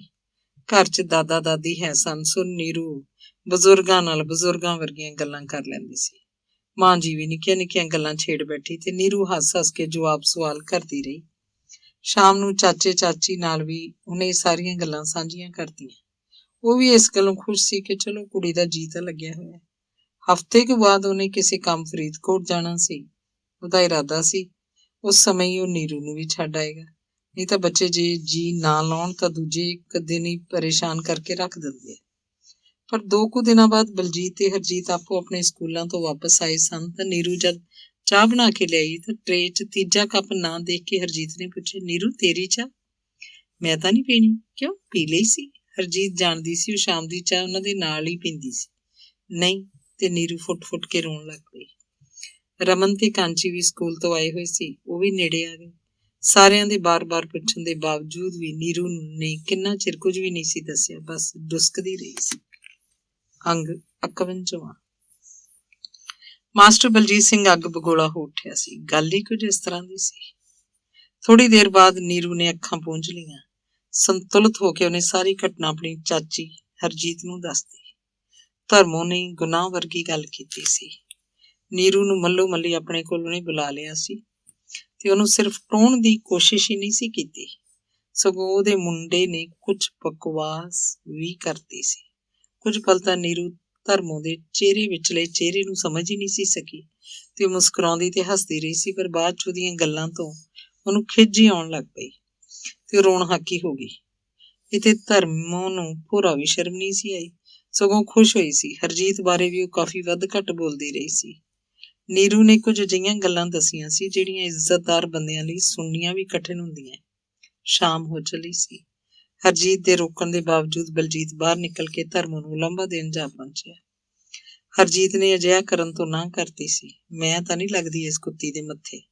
ਹਰਜੀਤ ਦਾ ਮਤਲਬ ਇਹ ਸੀ ਕਿ ਨੀਰੂ ਨੇ ਕਿਹੜਾ ਜ਼ਿਆਦਾ ਦਿਨ ਇੱਥੇ ਰਹਿਣਾ, 2-4 ਦਿਨਾਂ ਬਾਅਦ ਚਲੀ ਹੀ ਤਾਂ ਜਾਣਾ। ਪਰ ਬਲਜੀਤ ਸਿੰਘ ਇਸ ਮਾਸੂਮ ਦਾ ਦਿਲ ਦੁਖਣ ਤੇ ਬੇਚੈਨੀ ਜਿਹੀ ਮਹਿਸੂਸ ਕਰ ਰਿਹਾ ਸੀ। ਉਹਨੇ ਵੀ ਕਿਹੜਾ ਬਾਹਰ ਜਾ ਕੇ ਡਾਂਗ ਮਾਰ ਦੇਣੀ ਸੀ, ਠਰਮੇ ਨਾਲ ਸਮਝਾਉਣ ਵਾਲੀ ਗੱਲ ਹੀ ਕਰਨੀ ਸੀ। ਧਰਮੋਂ ਅਜੇ ਵੀ ਆਪਣੇ ਬਾਰ ਅੱਗੇ ਮੰਜੀ ਤੇ ਬੈਠੀ ਸੀ। ਮਾਸਟਰ ਨੇ ਗੁੱਸੇ ਤੇ ਪੂਰੀ ਤਰ੍ਹਾਂ ਕਾਬੂ ਪਾ ਕੇ ਕਿਹਾ ਸੀ, ਭੈਣ ਜੀ ਤੁਸੀਂ ਠੀਕ ਨਹੀਂ ਕੀਤਾ। ਤੇ ਮੈਂ ਗਲਤ ਵੀ ਕੀ ਕੀਤਾ ਮਾਸਟਰ ਜੀ? ਧਰਮੋਂ ਨੇ ਜਿਵੇਂ ਪਹਿਲਾਂ ਹੀ ਜਵਾਬ ਸੋਚ ਕੇ ਰੱਖਿਆ ਸੀ। ਤੂੰ ਸਾਡੀ ਨੀਰੂ ਨੂੰ ਕੁਝ ਪੁੱਠਾ ਸਿੱਧਾ ਬੋਲਿਆ, ਉਹ ਅਜੇ ਵੀ ਰੋਈ ਜਾਂਦੀ ਹੈ। ਮੈਂ ਤਾਂ ਕੁਝ ਨਹੀਂ ਕਿਹਾ, ਕੋਈ ਆਪ ਹੀ ਉਹੋ ਜਿਹਾ ਹੋਵੇ ਤਾਂ ਮੇਰਾ ਕੀ ਕਸੂਰ ਹੈ। ਸਪਸ਼ਟ ਸੀ ਧਰਮੋਂ ਟੁੱਟੇ ਛਿੱਤਰ ਵਾਂਗ ਵੱਧਦੀ ਜਾ ਰਹੀ ਸੀ। ਅਸੀਂ ਤੈਨੂੰ ਜਾਣਦੇ ਹਾਂ ਚੰਗੀ ਤਰ੍ਹਾਂ, ਖਬਰਦਾਰ ਜੇ ਕੁੜੀ ਵੰਨੀ ਝਾਕੀ ਵੀ ਤਾਂ। ਮਾਸਟਰ ਬਲਜੀਤ ਸਿੰਘ ਨੇ ਮਸਲੇ ਨੂੰ ਨਿਬੇੜਨਾ ਚਾਹਿਆ ਸੀ। ਅੱਛਾ, ਤੂੰ ਹੁਣ ਮੈਨੂੰ ਡਰਾਉਣ ਆਇਆ? ਧਰਮੋਂ ਚੀਕ ਕੇ ਬੋਲੀ ਸੀ। ਨਾਲੇ ਤੂੰ ਮੈਨੂੰ ਜਾਣਦਾ ਵੀ ਹੈ। ਉਹ ਖਿੜਖਿੜਾ ਕੇ ਹੱਸਣ ਲੱਗ ਪਈ ਸੀ। ਸਿਰਫ ਨੇੜੇ ਤੇੜੇ ਦੀ ਨਹੀਂ, ਸਗੋਂ ਗਲੀ ਦੇ ਦੋਹਾਂ ਪਾਸਿਆਂ ਦੇ ਹੋਰ ਵੀ ਬਹੁਤ ਸਾਰੇ ਬੰਦੇ ਬੁੜੀਆਂ ਆਪੋ ਆਪਣੇ ਬਾਰਾਂ ਚ ਆ ਕੇ ਖੜ ਗਏ। ਇੱਕ ਅਸਚਰਜ ਦ੍ਰਿਸ਼ ਦਾ ਨਜ਼ਾਰਾ ਤੱਕਣ ਅੱਜ ਮਾਸਟਰ ਬਲਜੀਤ ਸਿੰਘ ਗਲੀ ਚ ਆ ਕੇ ਸਿਰਫ ਉੱਚੀ ਉੱਚੀ ਬੋਲ ਹੀ ਨਹੀਂ ਸੀ ਰਿਹਾ, ਸਗੋਂ ਕਿਸੇ ਗੁਆਂਢੀ ਤੇ ਖਾਸ ਤੌਰ ਤੇ ਧਰਮੋਂ ਨਾਲ ਝਗੜਾ ਵੀ ਕਰ ਰਿਹਾ ਸੀ। ਸਗੋਂ ਹਰਜੀਤ ਨੇ 1-2 ਆਵਾਜ਼ਾਂ ਮਾਰੀਆਂ ਸੀ, ਪਰ ਬਲਜੀਤ ਸਿੰਘ ਪਿੱਛਾਂ ਹਟਦਾ ਵੀ ਧਰਮੋਂ ਨੂੰ ਜਵਾਬ ਦੇਣ ਲੱਗ ਪਿਆ ਸੀ। ਸ਼ਾਇਦ ਕਿਤੇ ਉਹਨੂੰ ਗਲਤੀ ਦਾ ਅਹਿਸਾਸ ਹੋ ਜਾਏ। ਹੱਸਣ ਤੋਂ ਬਾਅਦ ਧਰਮੋਂ ਨੇ ਬਹੁਤ ਹੀ ਆਰਾਮ ਨਾਲ ਕਹਿਤਾ ਸੀ, ਸਿਆਣਾ ਬਿਆਣਾ ਹੋ ਕੇ ਐਵੇਂ ਭੌਂਕੀ ਜਾਣਾ, ਤੈਨੂੰ ਸ਼ਰਮ ਨਹੀਂ ਆਉਂਦੀ? ਸ਼ਰਮ ਤਾਂ ਤੈਨੂੰ ਨਹੀਂ ਆਉਂਦੀ, ਤੇਰੀਆਂ ਕਰਤੂਤਾਂ ਨੇ ਸਾਰੀ ਗਲੀ ਨੂੰ ਬਦਨਾਮ ਕਰ ਰੱਖਿਆ, ਰੰਡੀ ਨਾ ਹੋਵੇ ਤਾਂ। ਰੰਡੀ ਸ਼ਬਦ ਦਾ ਮਾਸਟਰ ਬਲਜੀਤ ਸਿੰਘ ਨੇ ਤਾਂ ਸਿਰ ਤੇ ਨਹੀਂ, ਕੁੰਡਾ ਤੇ ਹਾਥੀ ਫੇਰੇ ਲੁੰਡਾ ਵਜੋਂ ਝਾੜ ਪਾਉਣ ਖਾਤਰ ਹੀ ਇਸਤੇਮਾਲ ਕੀਤਾ ਸੀ, ਪਰ ਧਰਮੋਂ ਨੇ ਇਹਦੇ ਚੋਰ ਦੀ ਦਾੜੀ ਤਿਨਕਾ ਵਾਲੇ ਸਹੀ ਅਰਥ ਹੀ ਕੱਢ ਲਏ ਜਾਪਦੇ ਸੀ। ਤਾਈਓ ਗੁੱਸੇ ਨਾਲ ਲਾਲ ਪੀਲੀ ਹੋ ਕੇ ਪਤਾ ਨਹੀਂ ਹੋਰ ਕੀ ਬਕਣ ਲੱਗ ਪਈ ਸੀ। ਬਲਜੀਤ ਸਿੰਘ ਨੂੰ ਕੁਝ ਵੀ ਸੁਣਾਈ ਨਹੀਂ ਸੀ ਦੇ ਰਿਹਾ। ਗੁੱਸੇ ਨਾਲ ਉਹਦਾ ਸਰੀਰ ਕੰਬਣ ਲੱਗ ਪਿਆ ਸੀ। ਇਸ ਵਕਤ ਤਾਂ ਉਹਦੇ ਦਿਮਾਗ 'ਚ ਇੱਕੋ ਇੱਕ ਗੱਲ ਘੁੰਮ ਰਹੀ ਸੀ ਕਿ ਗੰਦੀ ਜਨਾਨੀ ਉਹਨਾਂ ਦੀ ਭਤੀਜੀ ਨੀਰੂ ਨਾਲ ਬੋਲੀ ਕਿਉਂ। ਬਲਜੀਤ ਸਿੰਘ ਤਾਂ ਅੰਦਰ ਆ ਗਿਆ, ਪਰ ਧਰਮੋਂ ਦੇ ਉੱਚੀ ਉੱਚੀ ਬੋਲਣ ਦੀ ਕੁਝ ਦੇਰ ਆਵਾਜ਼ ਆਉਂਦੀ ਰਹੀ। ਫਿਰ ਉਹ ਵੀ ਚੁੱਪ ਕਰ ਗਈ। ਗਲੀ ਵੀ ਸ਼ਾਂਤ ਹੋ ਗਈ। ਹਰਜੀਤ ਨੇ ਫਿਕਰਮੰਦ ਹੁੰਦਿਆਂ 1-2 ਵਾਰ ਕਿਹਾ ਸੀ, ਤੁਹਾਨੂੰ ਕੀ ਲੋੜ ਸੀ ਬਾਹਰ ਜਾ ਕੇ ਬੋਲਣ ਦੀ? ਬਲਜੀਤ ਸਿੰਘ ਦੇ ਦਿਲ ਅੰਦਰ ਇਸ ਗੱਲ ਦਾ ਪਛਤਾਵਾ ਹੁੰਦਿਆਂ ਵੀ ਉਹਨੇ ਜਵਾਬ ਦਿੱਤਾ, ਇਹ ਵਿੰਗਾ ਤੱਕਲਾ ਜੁੱਤੀ ਨਾਲ ਹੀ ਸਿੱਧਾ ਹੁੰਦਾ। ਪਰ ਧਰਮੋਂ ਤਾਂ ਇਹੋ ਜਿਹਾ ਤੱਕਲਾ ਸੀ ਜਿਹੜਾ ਸ਼ਾਇਦ ਜੁੱਤੀ ਨਾਲ ਵੀ ਸੂਤ ਆਉਣ ਵਾਲਾ ਨਹੀਂ ਸੀ। ਇਸ ਗੱਲ ਦਾ ਹਰਜੀਤ ਨੂੰ ਪਤਾ ਸੀ ਤੇ ਸਾਰੀ ਗਲੀ ਨੂੰ ਵੀ। ਬਲਜੀਤ ਸਿੰਘ ਨੂੰ ਅੱਜ ਸਕੂਲ 'ਚ ਵੀ ਬਹੁਤ ਕੰਮ ਰਿਹਾ ਸੀ ਤੇ ਕਾਫੀ ਸਾਰਾ ਰੁਝਾਨ ਉਹ ਘਰੇ ਵੀ ਲੈ ਕੇ ਆਇਆ ਸੀ। ਉਹਨੇ ਇੱਕ ਜ਼ਰੂਰੀ ਮੀਟਿੰਗ ਤੇ ਅਗਲੇ ਦਿਨ ਸਵੇਰੇ ਬਹੁਤ ਹੀ ਸਾਜਰੇ ਚੰਡੀਗੜ੍ਹ ਜਾਣਾ ਸੀ। DPI ਦਫ਼ਤਰ ਨਾਲ ਸੰਬੰਧਿਤ ਕੁਝ ਸਕੂਲ ਦੇ ਹੋਰ ਕੰਮ ਵੀ ਸੀ। ਜੇਕਰ ਨੀਰੂ ਵਾਲਾ ਮਸਲਾ ਨਾ ਹੁੰਦਾ ਤਾਂ ਉਹ ਸਾਰੀ ਆਪਣੇ ਕੰਮਾਂ 'ਚ ਜੁਟ ਜਾਂਦਾ। ਉਹਨੇ ਕਾਫੀ ਸਾਰੇ ਕਾਗਜ਼ ਪੱਤਰ ਸੰਭਾਲਣੇ ਸੀ। ਹੁਣ ਉਹਦੀ ਮਾਨਸਿਕ ਸ਼ਾਂਤੀ ਭੰਗ ਤਾਂ ਹੋ ਗਈ ਸੀ, ਫੇਰ ਵੀ ਕੋਸ਼ਿਸ਼ ਕਰਕੇ ਆਪਣੇ ਆਪ ਨੂੰ ਸ਼ਾਂਤ ਕਰ ਰਿਹਾ ਸੀ। ਹਰਜੀਤ ਰੋਟੀ ਪਾਣੀ ਦੇ ਕੰਮ ਲੱਗ ਗਈ। ਨੀਰੂ ਵੀ ਆਪਣੀ ਚਾਚੀ ਨਾਲ ਹੱਥ ਵਟਾਉਣ ਲੱਗੀ ਸੀ। ਹਰਜੀਤ ਬੇਸ਼ੱਕ ਬਾਹਰ ਨਹੀਂ ਸੀ ਨਿਕਲੀ ਤੇ ਨਾ ਹੀ ਉਹ ਬਹੁਤਾ ਬੋਲੀ ਸੀ, ਪਰ ਉਹਦੀ ਪਰੇਸ਼ਾਨੀ ਅਜੇ ਵੀ ਦੂਰ ਨਹੀਂ ਸੀ ਹੋਈ।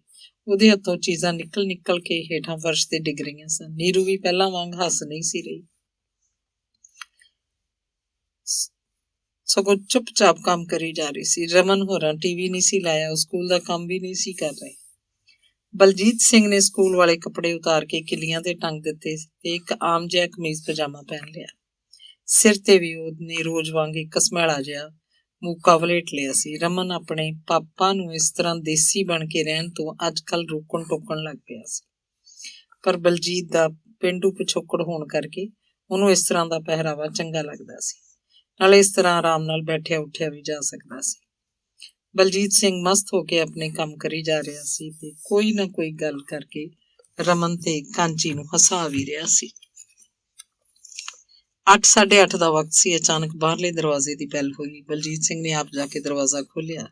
ਬਾਹਰ ਅੱਗੇ 2 ਸਿਪਾਹੀ ਖੜੇ ਸੀ। ਅੰਗ 52। ਤੇਰਾ ਨਾਮ ਬਲਜੀਤ ਸਿੰਘ ਹੈ? ਹਾਂਜੀ, ਦੱਸੋ। ਤੈਨੂੰ ਪੁਲਿਸ ਥਾਣੇ ਬੁਲਾਇਆ? ਕਿਉਂ, ਕੀ ਗੱਲ ਹੋ ਗਈ? ਤੇਰੇ ਖਿਲਾਫ ਰਿਪੋਰਟ ਕੀਤੀ ਗਈ ਹੈ। ਰਿਪੋਰਟ? ਉਹ ਕਿਹਨੇ ਕੀਤੀ ਹੈ? ਤੂੰ ਇੱਕ ਵਿਧਵਾ ਤੇ ਬੇਸਹਾਰਾ ਜਨਾਨੀ ਨੂੰ ਗਾਲਾਂ ਕੱਢੀਆਂ ਤੇ ਉਹਨੂੰ ਧਮਕੀਆਂ ਵੀ ਦਿੱਤੀਆਂ। ਮਾਸਟਰ ਬਲਜੀਤ ਸਿੰਘ ਸਭ ਕੁਝ ਸਮਝ ਗਿਆ ਸੀ। ਧਰਮੋ ਉੱਥੇ ਤੱਕ ਵੀ ਜਾ ਪਹੁੰਚੀ ਸੀ ਜਿੱਥੇ ਉਹਨੂੰ ਜਾਣਾ ਨਹੀਂ ਸੀ ਚਾਹੀਦਾ। ਚਲੋ ਖੈਰ, ਜੋ ਕੁਝ ਵੀ ਹੋਇਆ ਸੀ ਸ਼ਾਇਦ ਠੀਕ ਹੀ ਹੋਇਆ ਸੀ। ਉਹ ਸਗੋਂ ਉਹਦੇ ਸਾਰੇ ਪੋਲ ਪੁਲਿਸ ਅੱਗੇ ਵੀ ਖੋਲ ਕੇ ਰੱਖ ਦੇਗਾ ਜੇਕਰ ਉੱਥੇ ਵੀ ਕੁਝ ਬਕਣੋਂ ਨਾ ਹਟੀ। ਬਲਜੀਤ ਸਿੰਘ ਨੇ ਠਰਮੇ ਨਾਲ ਕਿਹਾ, ਚੱਲਦੀ ਆ, ਮੈਂ ਕੱਪੜੇ ਬਦਲ ਲਵਾਂ। ਦੋਹਾਂ ਚੋਂ ਇੱਕ ਆਪਣਾ ਅਸਲੀ ਰੂਪ ਦਿਖਾਉਂਦਿਆਂ ਬੋਲ ਪਿਆ ਸੀ, ਤੂੰ ਕੋਈ ਸਹੁਰੀ ਦਾ ਨਹੀਂ ਚੱਲਿਆ, ਸਾਡੇ ਕੋਲ ਇੰਨਾ ਟਾਈਮ ਹੈ ਨਹੀਂ, ਤੂੰ ਇੱਥੋਂ ਹੀ ਚੱਲ। ਦੂਜਾ ਬੋਲਿਆ, ਸਾਹਿਬ ਨੇ ਕਿਹਾ ਜਲਦੀ ਲੈ ਕੇ ਆਉਣਾ। ਦੋਵੇਂ ਸਿਪਾਹੀ ਸਕੂਟਰ ਤੇ ਆਏ ਸੀ। ਜ਼ਿੱਦ ਕਰਕੇ ਉਹਨੂੰ ਉੱਥੋਂ ਹੀ ਆਪਣੇ ਨਾਲ ਬਹਾ ਕੇ ਲੈ ਗਏ। ਹਰਜੀਤ ਦੇਖਦੀ ਰਹਿ ਗਈ। ਮਾਸਟਰ ਬਲਜੀਤ ਸਿੰਘ ਜਦ ਥਾਣੇ ਦੇ ਵੱਡੇ ਗੇਟ ਦੇ ਅੰਦਰ ਦਾਖਲ ਹੋਣ ਲੱਗਾ ਸੀ, ਡਿਊਟੀ ਤੇ ਤੈਨਾਤ ਇੱਕ ਸਿਪਾਹੀ ਨੇ ਹੋਰ ਹੀ ਤਰ੍ਹਾਂ ਦੀ ਗੜਕ ਮਾਰ ਕੇ ਕਿਹਾ ਸੀ, ਬਣਾਓ ਇਹ ਬੰਦਾ ਇਹਨੂੰ। ਅਜਿਹਾ ਸ਼ਾਇਦ ਇਸ ਮਹਿਕਮੇ ਦੀ ਸਿਖਲਾਈ 'ਚ ਸ਼ਾਮਲ ਹੁੰਦਾ ਹੈ। ਮਾਸਟਰ ਬਲਜੀਤ ਸਿੰਘ ਕੁਝ ਘਬਰਾ ਜਿਹਾ ਗਿਆ ਸੀ। ਉਹਦਾ ਸਮਾਜ ਵਿੱਚ ਸਨਮਾਨਜਨਕ ਸਥਾਨ ਹੋਣ ਸਦਕਾ ਅਜਿਹਾ ਬਿਲਕੁਲ ਸੁਭਾਵਕ ਹੀ ਸੀ। ਭਾਰੇ ਭਰਕਮ ਜੁੱਸੇ ਤੇ ਚਿਹਰੇ ਮੂਹਰੇ ਵਾਲੇ ਥਾਣੇਦਾਰ ਨੇ ਸ਼ਰਾਬ ਪੀਤੀ ਸੀ।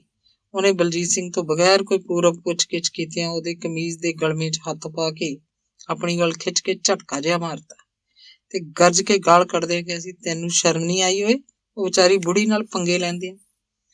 ਹੋਰ ਵੀ 1-2 ਪੁਲਿਸ ਕਰਮਚਾਰੀ ਉਹਦੇ ਆਲੇ ਦੁਆਲੇ ਹੋ ਗਏ।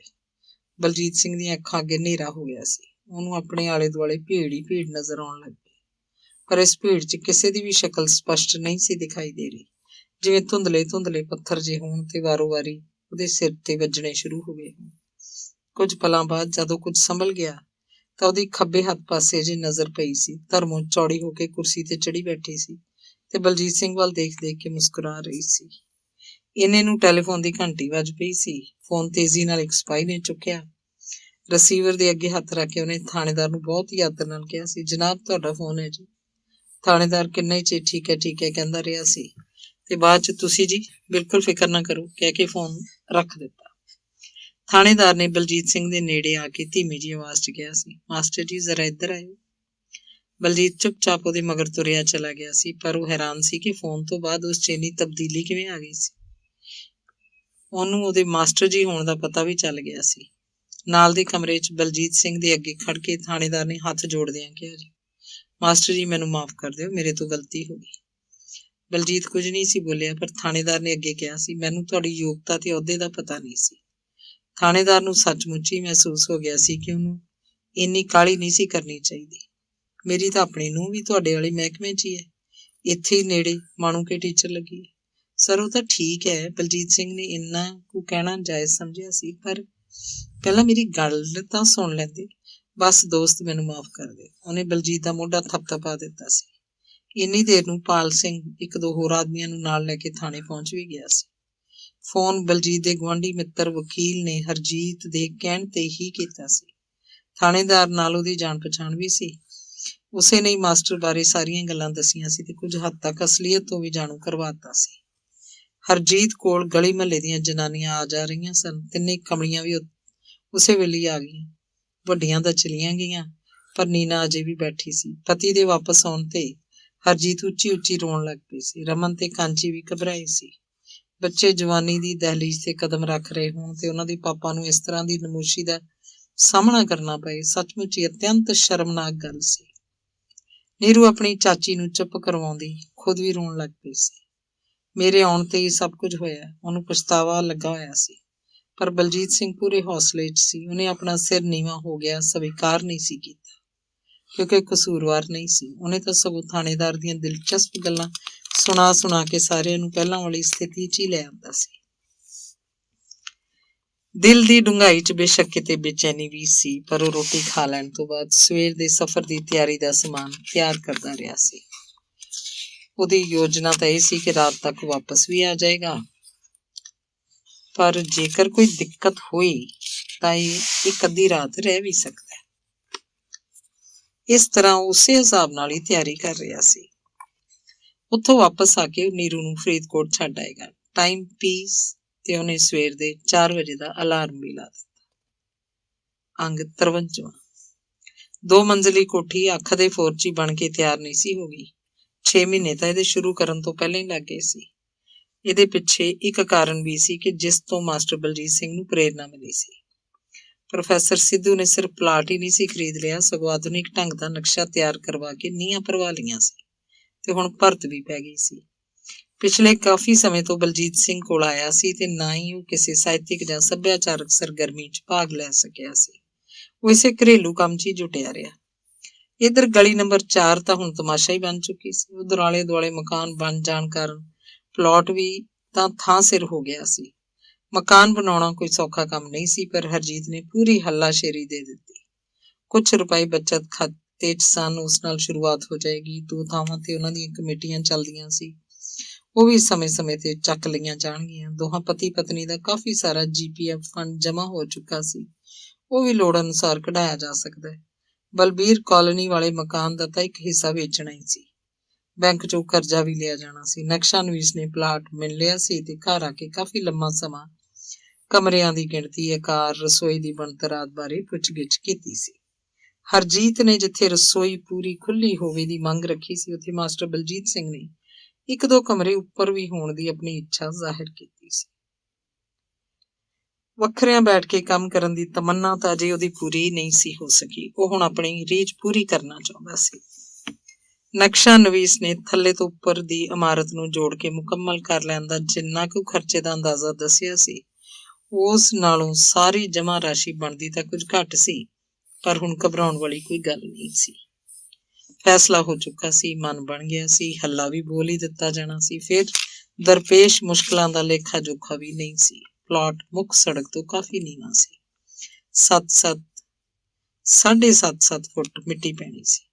ਪਲਾਟ ਤੱਕ ਪਹੁੰਚਣ ਲਈ ਰਸਤੇ ਵਿੱਚ ਵੀ ਢੇਰ ਸਾਰੇ ਵਿੰਗ ਵਲੇਵੇਂ ਪੈਂਦੇ ਸਨ। ਭਰਤ ਪਾਉਣ ਨੂੰ ਕੋਈ ਰਾਜੀ ਵੀ ਨਹੀਂ ਸੀ ਹੋ ਰਿਹਾ। ਜੇਕਰ ਕੋਈ ਹਾਂ ਕਰਦਾ ਸੀ ਤਾਂ ਪੈਸੇ ਬਹੁਤ ਮੰਗਦਾ ਸੀ।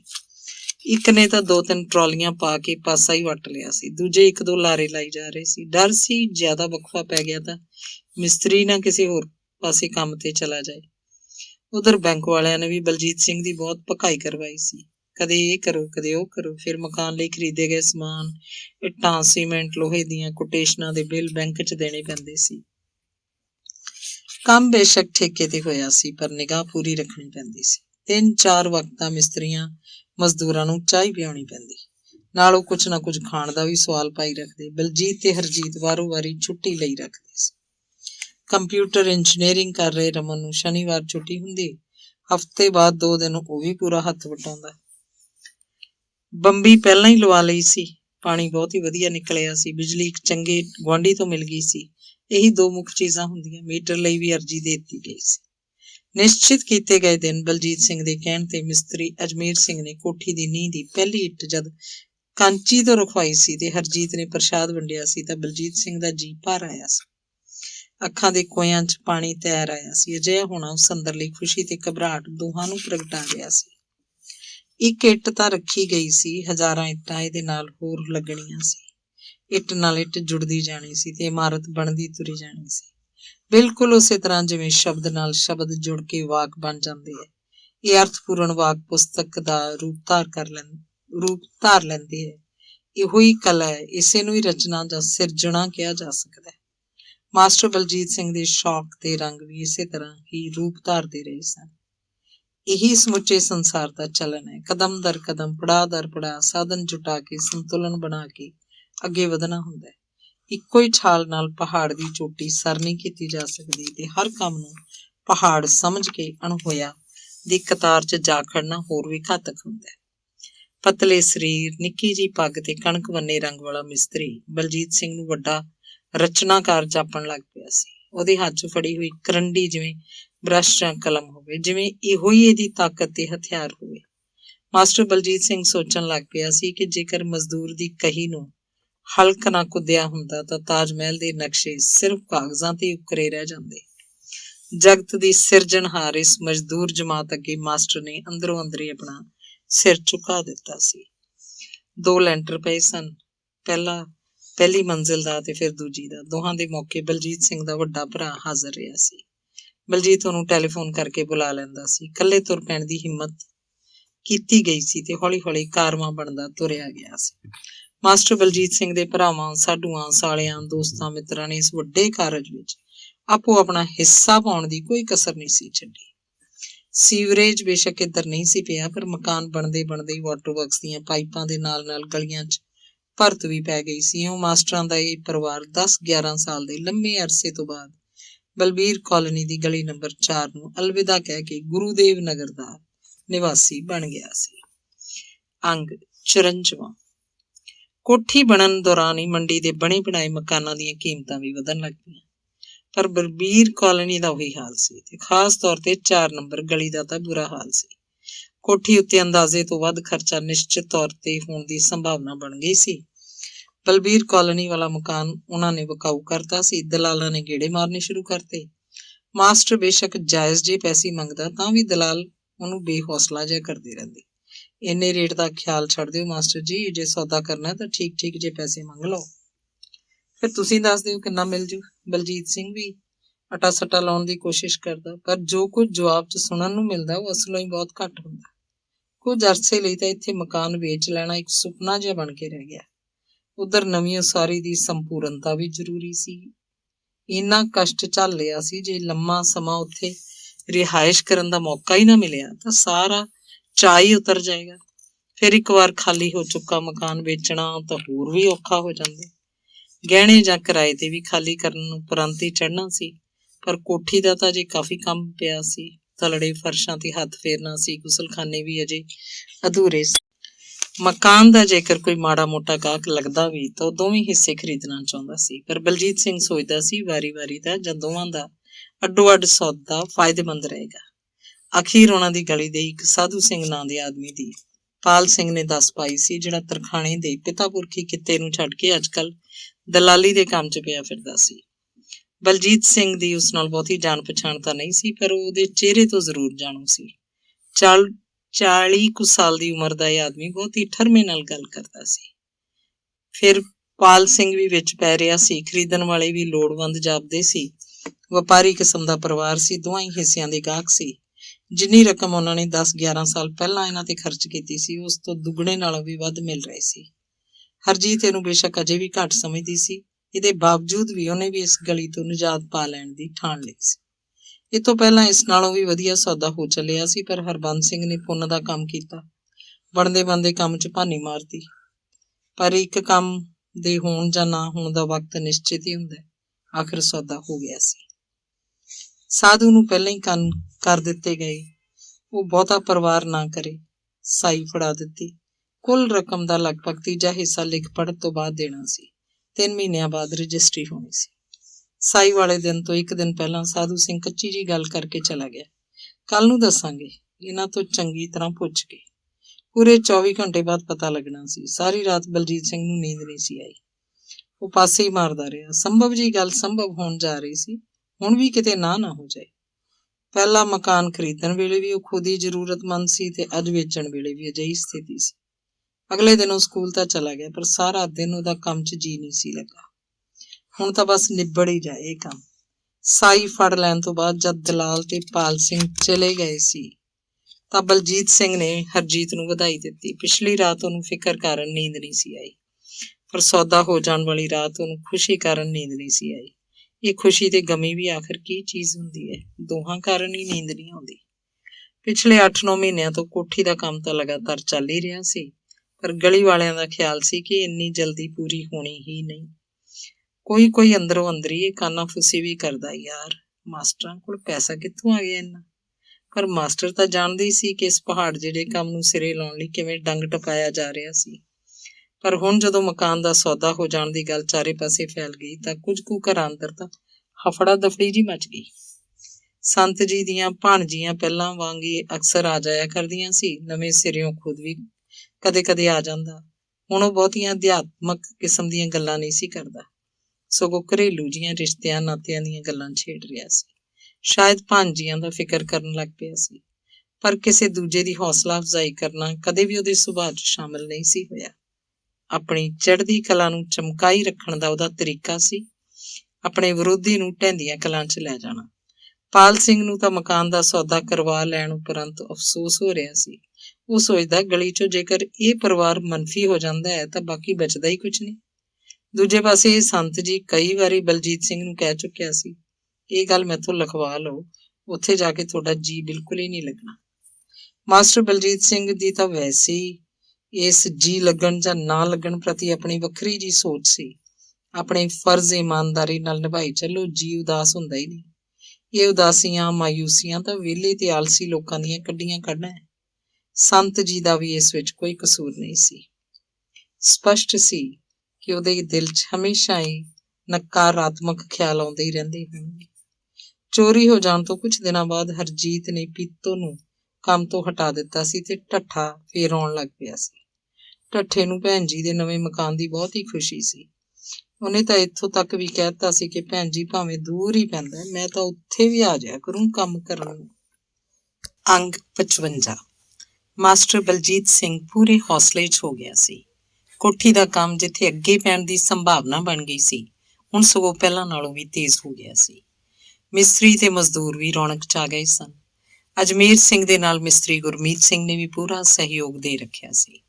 ਮਜ਼ਦੂਰਾਂ ਵਿੱਚੋਂ ਜੀਤੀ, ਕਾਲਾ, ਦਾਰਾ, ਜੈਬਣ ਤਾਂ ਸ਼ੁਰੂ ਤੋਂ ਲੈ ਕੇ ਅੱਜ ਤੱਕ ਲਗਾਤਾਰ ਸਾਥ ਦੇ ਰਹੇ ਸਨ। ਉਧਰ ਪ੍ਰੋਫੈਸਰ ਸਿੱਧੂ ਨੇ ਕੰਮ ਦੀ ਸ਼ੁਰੂਆਤ ਬੇਸ਼ੱਕ ਮਾਸਟਰ ਬਲਜੀਤ ਸਿੰਘ ਤੋਂ ਪਹਿਲਾਂ ਹੀ ਕੀਤੀ ਹੋਈ ਸੀ, ਪਰ ਉਹਦਾ ਲੈਂਟਰ ਪਾਉਣ ਤੋਂ ਬਾਅਦ ਮਿਸਤਰੀ ਨੇ ਕਿਸੇ ਹੋਰ ਦਾ ਕੰਮ ਫੜ ਲਿਆ ਸੀ। ਮਹੀਨੇ ਡੇਢ ਮਹੀਨੇ ਦਾ ਵਕਫਾ ਪੈ ਗਿਆ ਸੀ। ਉਹਦਾ ਕੰਮ ਵੀ ਬਲਜੀਤ ਨਾਲੋਂ ਘੱਟ ਹੀ ਸੀ। ਦੋਹਾਂ ਦਾ ਆਪਸੀ ਤਾਲਮੇਲ ਵੀ ਬਹੁਤਾ ਨਹੀਂ ਸੀ ਰਿਹਾ। ਮੰਚ ਦੀ ਸਰਗਰਮੀ ਤਾਂ ਬੰਦ ਵਾਂਗ ਹੀ ਸੀ। ਹਾਂ, ਬਲਜੀਤ ਦਾ ਦੀਵਾਨਾ ਸਾਹਿਬ ਨਾਲ ਸੰਪਰਕ ਬਣਿਆ ਰਿਹਾ ਸੀ। ਉਹਨਾਂ ਦੀਆਂ ਗਦ ਰਚਨਾਵਾਂ ਤੇ ਇੱਕ ਗੋਸ਼ਟੀ ਵੀ ਬਲਜੀਤ ਸਿੰਘ ਦੇ ਉਦਮ ਸਦਕਾ ਹੋ ਚੁੱਕੀ ਸੀ। ਦੀਵਾਨਾ ਸਾਹਿਬ ਅੰਦਰਲਾ ਸੁੱਤਾ ਸਾਹਿਤਕਾਰ ਇੱਕ ਵਾਰ ਫੇਰ ਜਾਗ ਉੱਠਿਆ। ਧਰਮੋਂ ਕਾਰਨ ਵਾਪਰੀ ਸਾਰੀ ਕਹਾਣੀ ਉਹਨੇ ਦੀਵਾਨਾ ਸਾਹਿਬ ਨਾਲ ਸਾਂਝੀ ਕੀਤੀ ਸੀ। ਦੀਵਾਨਾ ਸਾਹਿਬ ਨੇ ਬਲਜੀਤ ਦਾ ਦਿਲ ਰੱਖਣ ਖਾਤਰ ਹੀ ਕਿਹਾ ਹੋਵੇਗਾ, ਮੈਂ ਸਮਝਾਵਾਂਗਾ ਉਹਨੂੰ, ਪਰ ਬਲਜੀਤ ਸਿੰਘ ਨੇ ਫਿਰ ਵੀ ਰੋਕ ਦਿੱਤਾ ਸੀ, ਕਿਉਂਕਿ ਉਸ ਅਨੁਸਾਰ ਕੋਈ ਵੀ ਕਿਸੇ ਦੇ ਸਮਝਾਏ ਤੋਂ ਸਮਝਦਾ ਨਹੀਂ ਹੁੰਦਾ। ਆਦਮੀ ਦੀ ਅੰਤਰ-ਆਤਮਾ ਹੀ ਉਹਨੂੰ ਸਿੱਧੇ ਰਸਤੇ ਤੇ ਪਾ ਸਕਦੀ ਹੈ। ਸ਼ਰਤ ਇਹ ਹੈ ਕਿ ਉਹ ਜਿਉਂਦੀ ਵੀ ਹੋਵੇ। ਫਿਰ ਹਾਲਾਤ ਵੀ ਸਮਝਾ ਦਿੰਦੇ ਹਨ। ਧਰਮੋਂ ਬਿਮਾਰ ਰਹਿਣ ਲੱਗ ਪਈ ਸੀ। ਉਹਨੂੰ ਨਿੱਕਾ ਨਿੱਕਾ ਬੁਖਾਰ ਰਹਿੰਦਾ ਸੀ। ਭੁੱਖ ਤਾਂ ਉਹਨੂੰ ਬਿਲਕੁਲ ਹੀ ਨਹੀਂ ਸੀ ਲੱਗਦੀ। ਚਿਹਰੇ ਦੀ ਰਹਿੰਦੀ ਖੂਹ ਦੀ ਲਾਲੀ ਵੀ ਫਿੱਕੀ ਪੈ ਗਈ ਸੀ। ਗਲੀ ਵਾਲਿਆਂ ਤੋਂ ਤਾਂ ਇਹ ਵੀ ਸੁਣਨ ਨੂੰ ਮਿਲ ਰਿਹਾ ਸੀ ਕਿ ਧਰਮੋਂ ਨੂੰ ਕੋਈ ਗੰਦੀ ਬਿਮਾਰੀ ਲੱਗੀ ਹੋਈ ਸੀ, ਜਿਹਦਾ ਕੋਈ ਇਲਾਜ ਵੀ ਨਹੀਂ। ਗਰਮੀ ਦੀ ਅਜੇ ਸ਼ੁਰੂਆਤ ਨਹੀਂ ਸੀ ਹੋਈ। ਮਕਾਨ ਦੀ ਰਜਿਸਟਰੀ ਖਰੀਦਦਾਰਾਂ ਨੇ ਆਪਣੇ ਨਾਂ ਕਰਵਾ ਲਈ ਸੀ। ਸਾਧੂ ਸਿੰਘ ਨੇ ਆਪਣੀ ਦਲਾਲੀ ਵਸੂਲ ਕਰ ਲਈ ਸੀ। ਬਕਾਏ ਦੀ ਰਕਮ ਪ੍ਰਾਪਤ ਕਰ ਲੈਣ ਉਪਰੰਤ ਬਲਜੀਤ ਨੇ ਉਹਨਾਂ ਦਾ ਮਾਣ ਰੱਖਣ ਲਈ 1100 ਰੁਪਏ ਮੋੜ ਵੀ ਦਿੱਤੇ ਸਨ, ਜੋ ਕਿ ਖਰੀਦਦਾਰਾਂ ਨੇ ਖਿੜੇ ਮੱਥੇ ਸਵੀਕਾਰ ਕਰ ਲਏ ਸਨ। ਦਰਵਾਜ਼ੇ, ਖਿੜਕੀਆਂ, ਤਾਕੀਆਂ ਦਾ ਕੰਮ ਅਜੇ ਕਾਫੀ ਪਿਆ ਸੀ, ਪਰ ਮਕਾਨ ਤਾਂ ਖਾਲੀ ਕਰਨਾ ਹੀ ਸੀ। ਬਲਜੀਤ ਹੋਰਾਂ ਨੇ ਤਾਂ ਰਜਿਸਟਰੀ ਤੋਂ ਵੀ 2 ਦਿਨ ਪਹਿਲਾਂ ਹੀ ਸਮਾਨ ਨਵੇਂ ਥਾਂ ਢੋ ਲਿਆ ਸੀ। ਬਲਜੀਤ ਨੂੰ ਤਾਂ ਇਹ ਗੱਲ ਯਾਦ ਹੀ ਨਹੀਂ ਸੀ, ਪਰ ਹਰਜੀਤ ਨੇ ਆਪਣੀਆਂ ਭੈਣਾਂ ਤੇ ਕੁਝ ਸਾਥਣਾਂ ਸਹੇਲੀਆਂ ਸੱਦ ਲਈਆਂ ਸਨ ਤੇ ਗ੍ਰਹਿ ਪ੍ਰਵੇਸ਼ ਤੋਂ ਪਹਿਲਾਂ ਪਾਠ ਵੀ ਕੀਤਾ ਸੀ। ਚਾਹ ਪਾਣੀ ਦਾ ਲੰਗਰ ਵੀ ਚੱਲਿਆ ਸੀ। ਗੁਰਮੀਤ ਸਿੰਘ ਮਿਸਤਰੀ ਕੋਲ ਆਪਣਾ ਟਰੈਕਟਰ ਸੀ। ਮਜ਼ਦੂਰਾਂ ਦੀ ਸਹਾਇਤਾ ਨਾਲ ਕਾਫੀ ਸਾਰੇ ਗੇੜੇ ਲਾ ਕੇ ਬਹੁਤ ਹੀ ਧਿਆਨ ਨਾਲ ਸਾਰਾ ਸਮਾਨ ਲਿਆਂਦਾ ਗਿਆ ਸੀ। ਰਾਤ ਦੇ 9-10 ਵੱਜ ਗਏ ਸਨ। ਮਿਸਤਰੀ ਮਜ਼ਦੂਰਾਂ ਨੂੰ ਰਾਤ ਦੀ ਰੋਟੀ ਖਵਾ ਕੇ ਤੋਰਿਆ ਗਿਆ ਸੀ। ਪਾਲ ਸਿੰਘ ਉਸ ਦਿਨ ਘਰ ਨਹੀਂ ਸੀ। ਵਕੀਲ ਨੇ ਥੋੜਾ ਬਹੁਤ ਜ਼ਰੂਰ ਹੱਥ ਵਟਾ ਲਿਆ ਸੀ। ਹਰਬੰਸ ਸਿੰਘ ਦਾ ਪਰਿਵਾਰ ਤਾਂ ਅੰਦਰੋਂ ਬਾਹਰ ਵੀ ਨਹੀਂ ਸੀ ਨਿਕਲਿਆ। ਕਮਲੀਆਂ ਦਾ ਹਰ ਗੇੜੇ ਟਰੈਕਟਰ ਆਉਂਦੇ ਜਾਂਦੇ ਨੂੰ ਦੇਖਦੀਆਂ ਜ਼ਰੂਰ ਰਹੀਆਂ ਸਨ, ਪਰ ਬੋਲੀਆਂ ਕੁਝ ਵੀ ਨਹੀਂ ਸਨ। ਬਿਜਲੀ ਦੀ ਫਿਟਿੰਗ ਬਹੁਤ ਹੀ ਸ਼ਾਨਦਾਰ ਢੰਗ ਨਾਲ ਕਰਵਾਈ ਗਈ ਸੀ। ਸ਼ਾਮ ਹੁੰਦਿਆਂ ਹੀ ਕਾਂਚੀ ਰੰਗ ਬਰੰਗੀਆਂ ਕੰਸੀਲਡਾਂ ਦੇ ਸਵਿੱਚ ਨੱਪ ਦਿੰਦੀ ਸੀ। ਅੰਦਰ ਬਾਹਰ ਜਗਮਗਾ ਉੱਠਦਾ ਸੀ। ਸਵਰਗ ਦੀ ਝਲਕ ਪੇਸ਼ ਹੋ ਜਾਂਦੀ ਸੀ। ਜੀ ਨਾ ਲੱਗਣ ਵਾਲੀ ਕੋਈ ਗੱਲ ਹੀ ਨਹੀਂ ਸੀ। ਚਾਰੇ ਪਾਸੇ ਖਿੜਕੀਆਂ, ਜੰਗਲੇ, ਸ਼ੀਸ਼ੇ ਸ਼ੀਸ਼ੇ, ਹਵਾ ਹੀ ਹਵਾ, ਚਾਨਣੀ ਚਾਨਣ। ਕਾਂਚੀ ਨੇ ਆਪਣਾ ਅਲੱਗ ਕਮਰਾ ਰੋਕ ਲਿਆ ਸੀ। ਰਮਨ ਨੇ ਉੱਪਰਲੀ ਮੰਜ਼ਿਲ ਦਾ ਇੱਕ ਕਮਰਾ ਪਸੰਦ ਕਰ ਲਿਆ ਸੀ। ਟੀਵੀ ਵੀ ਇੱਕ ਵਾਰੀ ਉੱਪਰ ਹੀ ਰੱਖ ਲਿਆ ਸੀ ਤੇ ਹਰਜੀਤ ਦੀ ਰਸੋਈ, ਉਹਦੇ ਸਾਰੇ ਉਲੰਬੇ ਦੂਰ ਕਰ ਦਿੱਤੇ ਗਏ ਸਨ। ਪੁਰਾਣੀਆਂ ਦੋਹਾਂ ਰਸੋਈਆਂ ਨਾਲੋਂ ਵੀ ਖੁੱਲੀ, ਵਿਸ਼ਾਲ ਖੁੱਲੀ ਸ਼ੈਲਫ, ਫਰਸ਼ ਦੀਆਂ ਟਾਈਲਾਂ 'ਚ ਕੋਈ ਮੂੰਹ ਦੇਖ ਲਵੇ, ਭਾਂਡਾ ਟਿੰਡਰ ਤੇ ਹੋਰ ਸਮਾਨ ਰੱਖਣ ਲਈ ਬੇਅੰਤ ਸਹੂਲਤਾਂ, ਠੰਡੇ ਪਾਣੀ ਦੀ ਅਲੱਗ ਟੂਟੀ, ਗਰਮ ਦੀ ਵੱਖਰੀ, ਚਾਹੇ ਰਸੋਈ 'ਚ ਹੀ ਮੇਜ਼ ਕੁਰਸੀ ਢਾਹ ਕੇ ਉੱਥੇ ਰੋਟੀ ਖਾ ਲਓ। ਚੜ੍ਹਦੇ ਸੂਰਜ ਦੀ ਪਹਿਲੀ ਕਿਰਨ ਰਸੋਈ 'ਚ ਹੀ ਪੈਂਦੀ ਸੀ। ਉੱਥੋਂ ਹੀ ਖੜੇ ਖੜੇ ਗਲੀ ਦਾ ਸਾਰਾ ਦ੍ਰਿਸ਼ ਦਿਸਦਾ ਰਹਿੰਦਾ ਸੀ। ਕੋਠੀ ਦਾ ਵੱਡਾ ਗੇਟ ਰਸੋਈ ਦੇ ਸਾਹਮਣੇ ਹੀ ਸੀ। ਗੁਸਲਖਾਨੇ ਵੀ ਆਧੁਨਿਕ ਸਹੂਲਤਾਂ ਵਾਲੇ ਸਨ। ਟੱਬ ਵਾਲਾ ਗੁਸਲਖਾਨਾ ਤਾਂ ਸਾਰੇ ਨਗਰ ਵਿੱਚ ਕਿਸੇ ਘਰ ਵਿੱਚ ਵੀ ਨਹੀਂ ਸੀ। ਰਮਨ ਤਾਂ ਕਿੰਨੀ ਕਿੰਨੀ ਦੇਰ ਟੱਬ ਚੋਂ ਨਿਕਲਦਾ ਹੀ ਨਾ। ਮਕਾਨ ਦੇ ਵਿਕਣ ਨਾਲ ਰਿਸ਼ਤੇਦਾਰਾਂ ਦੇ ਅਹਿਸਾਨਾਂ ਨੂੰ ਵੀ ਚੁਕਤਾ ਕਰ ਦਿੱਤਾ ਗਿਆ ਸੀ। ਫਰੀਦਕੋਟੀਏ ਵਾਰੋ ਵਾਰੀ ਨਵੇਂ ਥਾਂ ਤੇ ਆਉਂਦੇ ਜਾਂਦੇ ਰਹੇ ਸਨ। ਹਰਜੀਤ ਦੀ ਮੰਮੀ ਤਾਂ ਪੂਰਾ ਹਫ਼ਤਾ ਰਹੀ ਸੀ। ਉਹਦੀਆਂ ਭੈਣਾਂ ਭਰਾ ਵੀ ਆਏ ਸਨ। ਹਰਜੀਤ ਦੀ ਮੰਮੀ ਦੀਆਂ ਨਜ਼ਰਾਂ ਵਿੱਚ ਪਰਿਵਾਰ ਦੇ ਹਿਸਾਬ ਨਾਲ ਮਕਾਨ ਵੱਡਾ ਸੀ। ਉਹਨੇ ਸੁਝਾਅ ਦਿੱਤਾ ਸੀ, ਪੁੱਤਰ ਉੱਪਰਲਾ ਹਿੱਸਾ ਤਾਂ ਬੇਸ਼ੱਕ ਕਿਰਾਏ ਤੇ ਹੀ ਦੇ ਦਿਓ। ਹਰਜੀਤ ਨੇ ਤਾਂ ਹਾਮੀ ਭਰਤੀ ਸੀ। ਠੀਕ ਹੈ, ਮਕਾਨ ਤੇ ਢੇਰ ਸਾਰਾ ਪੈਸਾ ਖਰਚ ਹੋ ਗਿਆ ਸੀ। ਕੁਝ ਕੁ ਆਮਦਨ ਹੋ ਜਾਣ ਦਾ ਫਾਇਦਾ ਹੀ ਸੀ। ਨਾ ਤਾਂ ਮੰਮੀ ਗਲਤ ਕਹਿ ਰਹੀ ਸੀ ਤੇ ਨਾ ਹੀ ਹਰਜੀਤ, ਪਰ ਬਲਜੀਤ ਸਿੰਘ ਨੇ ਦੋਹਾਂ ਦੀ ਦਲੀਲ ਤੇ ਲਕੀਰ ਫੇਰ ਦਿੱਤੀ ਸੀ। ਉੱਪਰਲਾ ਹਿੱਸਾ ਤਾਂ ਸਗੋਂ ਥੱਲੇ ਨਾਲੋਂ ਵੀ ਜ਼ਿਆਦਾ ਖੂਬਸੂਰਤ ਬਣਾਇਆ ਗਿਆ ਸੀ, ਜਿਹੜਾ ਕਿ ਕਤਈ ਕਿਰਾਏਦਾਰਾਂ ਦੇ ਰਹਿਮ ਤੇ ਨਹੀਂ ਸੀ ਛੱਡਿਆ ਜਾ ਸਕਦਾ। ਫਿਰ ਰੋਜ਼ ਦਾ ਖੜਕਾ ਦੜਕਾ ਵੱਖਰਾ। ਉਹਦਾ ਨਿੱਜੀ ਤਜਰਬਾ ਸੀ। ਦੋਹਾਂ ਧਿਰਾਂ ਵਿੱਚੋਂ ਕੋਈ ਵੀ ਸੰਤੁਸ਼ਟ ਨਹੀਂ ਹੁੰਦਾ। ਉੱਚੀ ਬੋਲ ਸਕਣਾ ਤਾਂ ਪਿੱਛੇ ਰਿਹਾ, ਆਦਮੀ ਖੁੱਲ ਕੇ ਉਬਾਸੀ ਵੀ ਨਹੀਂ ਲੈ ਸਕਦਾ। ਜੇਕਰ ਆਜ਼ਾਦੀ ਨਾ ਹੋਈ ਤਾਂ ਫਿਰ ਇੰਨਾ ਕਸ਼ਟ ਝੱਲਣ ਦਾ ਲਾਭ ਹੀ ਕੀ ਸੀ। ਫਿਰ ਉਹਦੇ ਸੁਭਾਅ 'ਚ ਇਹ ਗੱਲ ਬਿਲਕੁਲ ਸ਼ਾਮਲ ਹੀ ਨਹੀਂ ਸੀ ਕਿ ਕਿਸੇ ਨੂੰ ਖਾਮਖਾਹ ਦਬਾ ਕੇ ਰੱਖਿਆ ਜਾਏ ਤੇ ਆਪਣੇ ਮਾਲਕ ਹੋਣ ਦਾ ਰੋਹ ਪਾਇਆ ਜਾਏ। ਕਿਰਾਏਦਾਰ ਬਿਠਾਉਣ ਨਾਲ ਵੈਸੇ ਵੀ ਅਜਿਹੀ ਖਿੱਚੋਤਾਣ ਸਹਿਜੇ ਹੀ ਹੋਣ ਲੱਗ ਪੈਂਦੀ ਹੈ। ਰਾਤ ਨੂੰ ਪਿਆ ਵੀ ਮਾਸਟਰ ਬਲਜੀਤ ਸਿੰਘ ਇਹੀ ਸੋਚਦਾ ਰਿਹਾ ਸੀ ਕਿ ਵਕਤ ਦੀ ਵਫ਼ਾਦਾਰੀ ਸੀ ਜਾਂ ਫਿਰ ਉਹਦੀ ਨੇਕ ਨੀਤੀ ਦਾ ਨਤੀਜਾ ਸੀ ਕਿ ਉਹ ਆਪਣੀ ਪਤਨੀ ਤੇ ਬੱਚਿਆਂ ਦੀਆਂ ਇੱਛਾਵਾਂ ਤੇ ਫੁੱਲ ਚੜਾਉਣ 'ਚ ਕਾਮਯਾਬ ਹੋ ਸਕਿਆ ਸੀ। ਬੇਸ਼ੱਕ ਉਹਦੇ ਯਤਨਾਂ 'ਚ ਸਭਨਾਂ ਦਾ ਯੋਗਦਾਨ ਸੀ। ਕੱਲ ਤੇ ਅੱਜ ਦਾ ਅੰਤਰ ਸਪਸ਼ਟ ਸੀ। ਬਲਵੰਤ ਰਾਏ ਵਧਾਈ ਦੇਣ ਆਇਆ ਸੀ। ਪਤਾ ਨਹੀਂ ਉਹਨੂੰ ਯਾਦ ਕਰਵਾਉਂਦਿਆਂ ਉਹਨੇ ਦੁਹਰਾ ਕੇ ਇਹ ਕਿਉਂ ਕਹਿ ਦਿੱਤਾ ਸੀ, ਬਲਜੀਤ ਤੈਨੂੰ ਯਾਦ ਹੈ ਜਦ ਤੁਸੀਂ ਮੰਡੀ 'ਚ ਆਏ ਸੀ ਤੁਹਾਨੂੰ ਕਿਰਾਏ ਤੇ ਵੀ ਕੋਈ ਮਕਾਨ ਨਹੀਂ ਸੀ ਦਿੰਦਾ ਤੇ ਅੱਜ।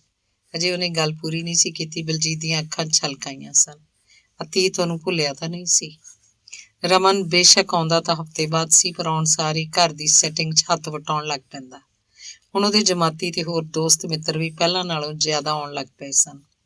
ਇੱਕ ਦਿਨ ਖੁਸ਼ ਹੋ ਕੇ ਉਹਨੇ ਆਪਣੇ ਪਾਪਾ ਨੂੰ ਕਿਹਾ ਸੀ, ਪਾਪਾ ਇੱਕ ਗੱਲ ਤਾਂ ਵਧੀਆ ਹੋ ਗਈ। ਉਹ ਕਿਹੜੀ? ਪਾਪਾ ਨੇ ਪੁੱਛਿਆ ਸੀ। ਉਸ ਗੰਦੀ ਗਲੀ ਤੋਂ ਤਾਂ ਖਹਿੜਾ ਛੁੱਟ ਗਿਆ।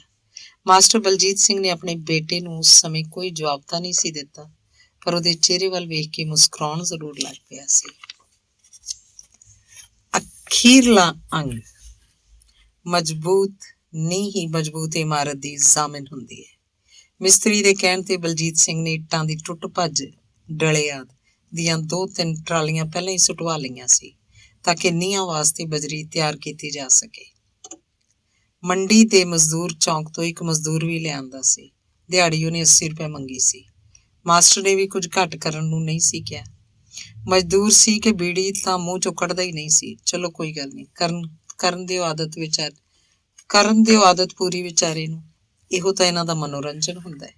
ਇੱਕ ਅੱਧੀ ਚਾਹ ਵੀ ਉਹਨੂੰ ਵੱਧ ਹੀ ਪਿਆ ਦਿੰਦਾ। ਹਰ ਵਾਰੀ ਉਹਨੂੰ ਆਖਦਾ, ਤੂੰ ਟਿਕ ਕੇ ਕੰਮ ਕਰੀ ਚੱਲ, ਫਿਰ ਤੈਨੂੰ ਕੋਈ ਨਹੀਂ ਹਟਾਉਂਦਾ। ਕੰਮ ਤਾਂ ਇਹ ਸਾਲ ਤੋਂ ਵੀ ਜ਼ਿਆਦਾ ਚੱਲਣਾ। ਆਪਣੀ ਢਿੱਲੀ ਤੇ ਮੈਲੀ ਜਿਹੀ ਪੱਗ ਦਾ ਲੜ ਠੀਕ ਕਰਦਾ ਉਹ ਪਹਿਲਾਂ ਤਾਂ ਅੰਦਰ ਖਿੱਚਿਆ ਬੀੜੀ ਦਾ ਧੂੰਆਂ ਨੱਕ ਚੋਂ ਬਾਹਰ ਕੱਢਣਾ ਸ਼ੁਰੂ ਕਰ ਦਿੰਦਾ। ਫਿਰ ਬਗੈਰ ਉਤਾਂਹ ਸਿਰ ਚੁੱਕੇ ਥੋੜੀ ਦੀ ਠੁਕ ਠੁਕ ਕਰਦਾ ਹੀ ਹੌਲੀ ਜਿਹੀ ਬੋਲ ਦਿੰਦਾ, ਕੰਮ ਤਾਂ ਜੀ ਚੱਲਦੇ ਹੀ ਰਹਿੰਦੇ ਆ ਮਾਸਟਰ ਜੀ। ਇੱਕ ਦਿਨ ਜਦ ਮਾਸਟਰ ਬਲਜੀਤ ਨੇ ਉਹਨੂੰ ਸਵੇਰੇ ਆਉਣ ਸਾਰੇ ਇਹ ਕਹਿਤਾ ਸੀ, ਬਈ ਜ਼ਰਾ ਖਿੱਚ ਕੇ ਕਰਿਆ ਕਰ ਕੰਮ, ਤਾਂ ਉੱਚੀ ਹੱਸਣ ਲੱਗ ਪਿਆ ਸੀ। ਉਹਦੀ ਛਾਤੀ ਤੇ ਜੰਮੀ ਹੋਈ ਬਲਗਮ ਮੂੰਹ 'ਚ ਵੀ ਆ ਗਈ ਸੀ, ਜਿਹੜੀ ਉਹਨੇ ਬਾਹਰ ਨਹੀਂ ਸੀ ਕੱਢੀ ਤੇ ਵਾਪਸ ਨਿਗਲ ਰਹੀ ਸੀ, ਜਿਵੇਂ ਕੋਈ ਕੀਮਤੀ ਚੀਜ਼ ਹੋਵੇ। ਉਹ ਬਹੁਤ ਹੀ ਵਿਅੰਗਮਈ ਲਹਿਜੇ 'ਚ ਬੋਲਿਆ ਸੀ, ਮਾਸਟਰ ਜੀ ਅਜੇ ਤਾਂ ਹੋਇਆ ਹੀ ਕੁਛ ਨਹੀਂ, ਤੂੰ ਤਾਂ ਪਹਿਲਾਂ ਹੀ ਘਬਰਾਉਣ ਲੱਗ ਪਿਆ। ਘਬਰਾਉਣ ਵਾਲੀ ਭਲਾ ਇਹਦੇ 'ਚ ਕਿਹੜੀ ਗੱਲ ਹੈ? ਮਾਸਟਰ ਬਲਜੀਤ ਸਿੰਘ ਨੇ ਕਿਹਾ ਤਾਂ ਜ਼ਰੂਰ ਸੀ, ਪਰ ਮਜ਼ਦੂਰ ਤੇ ਕੋਈ ਅਸਰ ਨਹੀਂ ਸੀ ਹੋਇਆ। ਸ਼ਾਮ ਨੂੰ ਵੀ ਉਹ ਥੋੜੀ ਜਿਹੀ ਕਾਹਲੀ ਕਰਨ ਲੱਗ ਪੈਂਦਾ। ਮਾਸਟਰ ਵੀ ਕੁਝ ਨਾ ਕਹਿੰਦਾ। ਅਖੀਰ ਘਰਾਂ ਦੇ 100 ਕੰਮ ਧੰਦੇ ਹੁੰਦੇ ਆ, ਉਹਦੇ ਮੰਗਣ ਤੇ 80 ਰੁਪਏ ਉਹ ਤੁਰੰਤ ਉਹਦੇ ਹਵਾਲੇ ਕਰ ਦਿੰਦਾ। ਬਾਕਾਇਦਗੀ ਨਾਲ ਕੰਮ ਸ਼ੁਰੂ ਕਰਨ 'ਚ ਅਜੇ ਕੁਝ ਦਿਨ ਬਾਕੀ ਸੀ, ਸੋ ਫਿਲਹਾਲ ਇੱਕੋ ਮਜ਼ਦੂਰ ਨਾਲ ਹੀ ਕੰਮ ਚਲਾਇਆ ਜਾ ਸਕਦਾ ਸੀ। 5ਵੇਂ ਕੁ ਦਿਨ ਮਾਸਟਰ ਜਦ ਦਿਹਾੜੀ ਦੇ ਪੈਸੇ ਦੇਣ ਲੱਗਿਆ ਸੀ ਤਾਂ ਉਹਨੇ ਬੇਨਤੀ ਕਰਦਿਆਂ ਕਿਹਾ ਸੀ, ਅੱਜ ਤਾਂ ਜੀ 100 ਹੀ ਦੇ ਦਿਓ, ਕੱਲ ਨੂੰ 60 ਕਰ ਦਿਓ। ਲੈ 100 ਹੀ ਲੈ ਲੈ। ਮਾਸਟਰ ਨੇ ਖੁੱਲੇ ਰੁਪਏ ਬਟੂਏ 'ਚ ਪਾ ਲਏ ਸੀ ਤੇ 100 ਦਾ ਨੋਟ ਮਜ਼ਦੂਰ ਨੂੰ ਦੇ ਦਿੱਤਾ। ਪਰ ਅਗਲੇ ਦਿਨ ਉਹ ਮਜ਼ਦੂਰ ਉੱਥੇ ਕੰਮ ਕਰਨ ਆਇਆ ਹੀ ਨਹੀਂ ਸੀ। ਇੱਟਾਂ, ਖੱਚਰ, ਰੇਹੜੀਆਂ ਤੇ ਆਉਣੀਆਂ ਸ਼ੁਰੂ ਹੋ ਚੁੱਕੀਆਂ ਸਨ। ਬਾਕੀ ਮੁੱਢਲਾ ਸਾਜ਼ੋ ਸਮਾਨ ਵੀ ਮਿਸਤਰੀ ਨੇ 2 ਕੁ ਦਿਨ ਪਹਿਲਾਂ ਦੱਸਤਾ ਸੀ। ਸੀਮੈਂਟ ਦੇ 15-20 ਗੱਟੇ ਮੰਗਵਾ ਲਏ ਗਏ ਸੀ, ਜਿਹੜੇ ਕਿ ਇੱਕ ਗੁਆਂਢੀ ਸੱਜਣ ਨੇ ਆਪਣੇ ਲਾਂਘੇ 'ਚ ਰਖਵਾ ਲਏ ਸਨ। ਰੇਤਾ ਤਾਂ ਬਹੁਤ ਹੀ ਵੱਡੀ ਮਾਤਰਾ 'ਚ ਲੋੜੀਂਦਾ ਸੀ। Master Baljit Singh mini truck union 'ਚ ਪਤਾ ਕਰਨ ਗਿਆ ਸੀ। ਕੈਂਟਰ ਭਰਿਆ ਹੀ ਖੜਾ ਸੀ। ਚਾਲਕ ਨੇ ਪੁੱਛਿਆ ਸੀ, ਕਿੱਥੇ ਕੁ ਲਿਜਾਣਾ ਜੀ? ਬਲਜੀਤ ਸਿੰਘ ਨੇ ਵਿਸਥਾਰ ਨਾਲ ਰਸਤਾ ਦੱਸ ਦਿੱਤਾ ਸੀ, ਪਰ ਉਹ ਖੁਦ ਵੀ ਉਹਦੇ ਨਾਲ ਸਹੀ ਸਥਾਨ ਤੇ ਨਿਗਾਹ ਮਾਰਨ ਆ ਗਿਆ ਸੀ। ਕੈਂਟਰ ਤਾਂ ਇੱਥੇ ਪਹੁੰਚਣਾ ਹੀ ਬਹੁਤ ਔਖਾ ਹੈ ਜੀ, ਚਾਲਕ ਨੇ ਜਿਵੇਂ ਮਾਸਟਰ ਨੂੰ ਡਰਾਉਣ ਖਾਤਰ ਜਿਹਾ ਕਿਹਾ ਸੀ। ਅਜਿਹੇ ਢੰਗ ਨਾਲ ਹੀ ਰੇਤੇ ਦੇ ਰੇਟ ਤੇ ਖਾਲੀ ਕਰਨ ਦੀ ਲੇਬਰ ਕੁਝ ਵੱਧ ਵਸੂਲੀ ਜਾ ਸਕਦੀ ਸੀ। ਪਹੁੰਚ ਜੂਗਾ ਯਾਰ, ਤੂੰ ਲੈ ਆ ਤੁਲਵਾ ਕੇ, ਕਰ ਲਾਂਗੇ ਹਿਸਾਬ ਕਿਤਾਬ। ਬਲਜੀਤ ਸਿੰਘ ਦੇ ਕਹਿਣ ਤੋਂ ਬਾਅਦ ਉਹ ਠੀਕ ਹੈ ਜੀ ਬੋਲ ਕੇ ਚਲਾ ਗਿਆ ਸੀ। ਰੂਟ ਤਾਂ ਚਾਲਕ ਹੋਰ ਦੇਖ ਕੇ ਗਿਆ ਸੀ, ਪਰ ਕੈਂਟਰ ਨੂੰ ਲੈ ਕੇ ਹੋਰ ਪਾਸਿਓਂ ਆਇਆ ਸੀ। ਕੈਂਟਰ ਨੂੰ ਬੈਕ ਵੀ ਉਹਨੇ ਦੂਰੋਂ ਹੀ ਕਰ ਲਿਆ ਸੀ। ਨਿਸ਼ਚਿਤ ਸਥਾਨ ਤੇ ਉਹ ਅਜੇ ਕਾਫੀ ਦੂਰ ਸੀ ਕਿ ਕੈਂਟਰ ਦੇ ਪਿਛਲੇ ਇੱਕ ਪਾਸੇ ਦੇ ਟਾਇਰ ਜ਼ਮੀਨ 'ਚ ਧਸ ਗਏ। ਇੱਥੇ ਕੋਈ ਚਿੱਕੜ ਜਾਂ ਪੋਲਾ ਥਾਂ ਨਹੀਂ ਸੀ। ਇਹ ਤਾਂ ਇੱਕ ਘਰ ਦਾ ਬੋਰ ਸੀ ਜੋ ਕਿ ਭਾਰ ਨਾਲ ਬਹਿ ਗਿਆ ਸੀ। ਘਰ ਦੀ ਮਾਲਕਣ ਨੇ ਬਾਹਰ ਨਿਕਲ ਕੇ ਰੌਲਾ ਪਾਉਣਾ ਸ਼ੁਰੂ ਕਰਤਾ ਸੀ। ਉਹ ਕੈਂਟਰ ਚਾਲਕ ਨੂੰ ਬੁਰਾ ਭਲਾ ਬੋਲਣ ਲੱਗ ਪਈ। ਅੱਗੋਂ ਉਹ ਵੀ ਕਿਹੜਾ ਘੱਟ ਸੀ, ਉਹ ਵੀ ਬਰਾਬਰ ਹੀ ਬਹਿਸ ਕਰਨ ਲੱਗਾ ਸੀ। ਸਾਨੂੰ ਕੀ ਪਤਾ ਸੀ ਇੱਥੇ ਬੋਰ ਹੈ, ਕੋਈ ਨਿਸ਼ਾਨੀ ਤਾਂ ਰੱਖ ਲੈਂਦੇ। ਨਿਸ਼ਾਨੀ ਨੂੰ ਕੀ ਸੀ, ਤੂੰ ਅੰਨਾ ਤਾਂ ਨਹੀਂ ਸੀ ਹੋਇਆ? ਐਵੇਂ ਭੌਂਕੀ ਜਾਨੀ ਹੈ। ਉਹਨਾਂ ਨਾਲ ਗੱਲ ਕਰ ਲਈ ਜਿਨ੍ਹਾਂ ਨੇ ਰੇਤਾ ਮੰਗਵਾਇਆ। ਜ਼ੋਰ ਲਾਉਣ ਦੇ ਬਾਵਜੂਦ ਵੀ ਕੈਂਟਰ ਹਿੱਲਿਆ ਨਹੀਂ ਸੀ, ਸੋ ਉੱਥੇ ਹੀ ਖਾਲੀ ਕਰਨਾ ਪੈ ਗਿਆ। ਸਿਰ ਮਨਾਉਂਦੀਆਂ ਹੀ ਗੜੇ ਪੈਣ ਵਾਲੀ ਗੱਲ ਹੋ ਗਈ ਸੀ। ਰੇਤਾ ਤਾਂ ਖਰਾਬ ਹੋਣਾ ਹੀ ਸੀ, ਨਾਲ ਉੱਥੇ ਲੇਬਰ ਵੀ ਵੱਧ ਪੈ ਜਾਣੀ ਸੀ। ਚਲੋ ਖੈਰ, ਕੰਮ ਤਾਂ ਚਲਾਉਣਾ ਹੀ ਸੀ। 2 ਕੁ ਦਿਨਾਂ ਬਾਅਦ ਇੱਕ ਆਦਮੀ ਸਵੇਰੇ ਸਵੇਰੇ ਬਲਬੀਰ ਕਾਲੋਨੀ 'ਚ ਬਲਜੀਤ ਸਿੰਘ ਦੇ ਘਰ ਹੀ ਜਾ ਪਹੁੰਚਿਆ। ਜੀ 500 ਰੁਪਇਆ ਦੇ ਦਿਓ। ਉਹ ਕਾਹਦਾ? ਬਲਜੀਤ ਸਿੰਘ ਨੇ ਹੈਰਾਨੀ ਨਾਲ ਪੁੱਛਿਆ। ਆਦਮੀ ਬਿਲਕੁਲ ਓਪਰਾ ਸੀ। ਤੈਨੂੰ ਵੀ ਨਹੀਂ ਭੇਜਿਆ? ਜਿਨ੍ਹਾਂ ਦਾ ਰੇਤੇ ਵਾਲੇ ਕੈਂਟਰ ਨੇ ਬੋਰ ਤੋੜਤਾ ਸੀ, ਉਹਨੇ ਦੱਸਿਆ ਸੀ। ਮੈਂ ਹੀ ਪੁੱਟਿਆ ਨਵਾਂ, ਮੈਨੂੰ ਹੀ ਦੇਣੇ ਆ ਉਹਨਾਂ ਨੇ ਆ ਪੈਸੇ। ਮੈਂ ਉੱਥੇ ਹੀ ਆ ਕੇ ਕਰਦਾ ਗੱਲ, ਬਲਜੀਤ ਸਿੰਘ ਨੇ ਕਿਹਾ ਸੀ ਤੇ ਉਹ ਆਦਮੀ ਚਲਾ ਗਿਆ ਸੀ। ਬਲਜੀਤ ਸਿੰਘ ਨੇ ਬਥੇਰੀਆਂ ਦਲੀਲਾਂ ਦਿੱਤੀਆਂ, ਪਰ ਉਹ ਮੰਨੇ ਨਹੀਂ। 350 ਰੁਪਇਆ ਲੈ ਕੇ ਉਹਨਾਂ ਨੇ ਖਹਿੜਾ ਛੱਡਿਆ ਸੀ।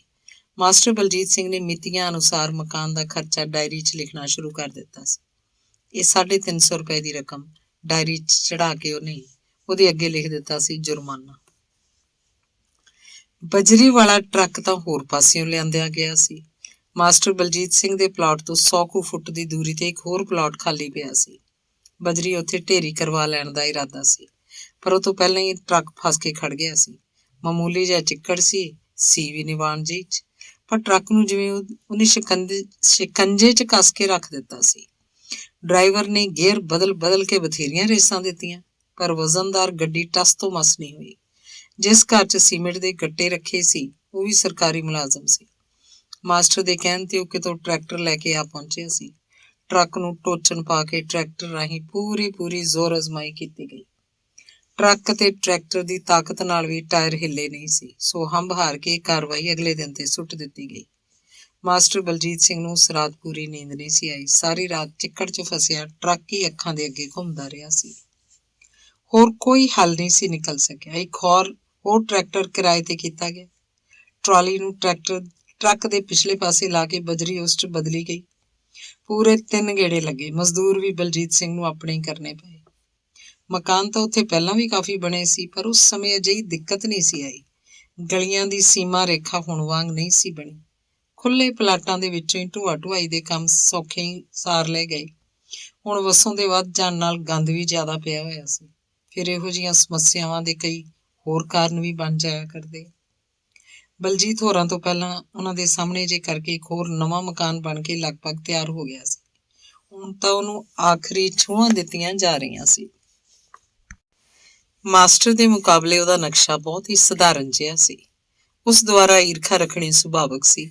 ਵੈਸੇ ਤਾਂ ਮਾਸਟਰ ਦੇ ਬੁਲਾਉਣ ਤੇ ਵੀ ਉਹ ਚੰਗੀ ਤਰ੍ਹਾਂ ਬੋਲਦਾ ਨਹੀਂ ਸੀ, ਪਰ ਉਸ ਦਿਨ ਬਜਰੀ ਵਾਲਾ ਟਰੱਕ ਖਾਲੀ ਹੋ ਜਾਣ ਉਪਰੰਤ ਪੈਸਿਆਂ ਦਾ ਭੁਗਤਾਨ ਕਰਕੇ ਜਦੋਂ ਆਪਣੇ ਪਲਾਟ ਵੱਲ ਆ ਰਿਹਾ ਸੀ ਤਾਂ ਨਵੇਂ ਮਕਾਨ ਮਾਲਕ ਨੇ ਪਹਿਲਾਂ ਤਾਂ ਤਾੜੀ ਮਾਰੀ, ਫਿਰ ਉੱਚੀ ਉੱਚੀ ਹੱਸਣ ਲੱਗ ਪਿਆ। ਮਾਸਟਰ ਜੀ, ਟਰੱਕ ਫੇਰ ਫਸ ਗਿਆ ਸੀ। ਉਹਨੂੰ ਪਹਿਲੇ ਰੇਤੇ ਵਾਲੇ ਕੇਸ ਦਾ ਵੀ ਪਤਾ ਸੀ। ਮਾਸਟਰ ਬਲਜੀਤ ਸਿੰਘ ਨੂੰ ਉਸ ਦੁਆਰਾ ਕੀਤਾ ਗਿਆ ਜਿਹਾ ਖੁਸ਼ੀ ਦਾ ਪ੍ਰਗਟਾਵਾ ਭੈੜਾ ਤਾਂ ਲੱਗਿਆ ਸੀ, ਪਰ ਉਹ ਬੋਲਿਆ ਕੁਝ ਵੀ ਨਹੀਂ ਸੀ। ਸੀਵਰ ਦੇ ਕੰਮ ਵਾਲਾ ਮਿਸਤਰੀ ਢਿੱਲਾ ਬਹੁਤ ਸੀ। ਕੰਮ ਬੇਸ਼ੱਕ ਉਹ ਵਧੀਆ ਕਰ ਰਿਹਾ ਸੀ, ਲੈਵਲਿੰਗ ਕਰਨ 'ਚ ਵੀ ਉਹ ਪੂਰਾ ਮਾਹਰ ਸੀ, ਪਰ ਸਾਰਾ ਦਿਨ ਬੋਲਦਾ ਰਹਿੰਦਾ ਤੇ ਆਪਣੀਆਂ ਸਿਫਤਾਂ ਆਪ ਹੀ ਕਰੀ ਜਾਂਦਾ, ਆਪਣੇ ਹੱਥ ਪੈਰ ਘੱਟ ਹਿਲਾਉਂਦਾ, ਪਰ ਮਜ਼ਦੂਰ ਨੂੰ ਖਾਮਖਾ ਦੇ ਝਿੜਕਾਂ ਦੇਈ ਜਾਂਦਾ।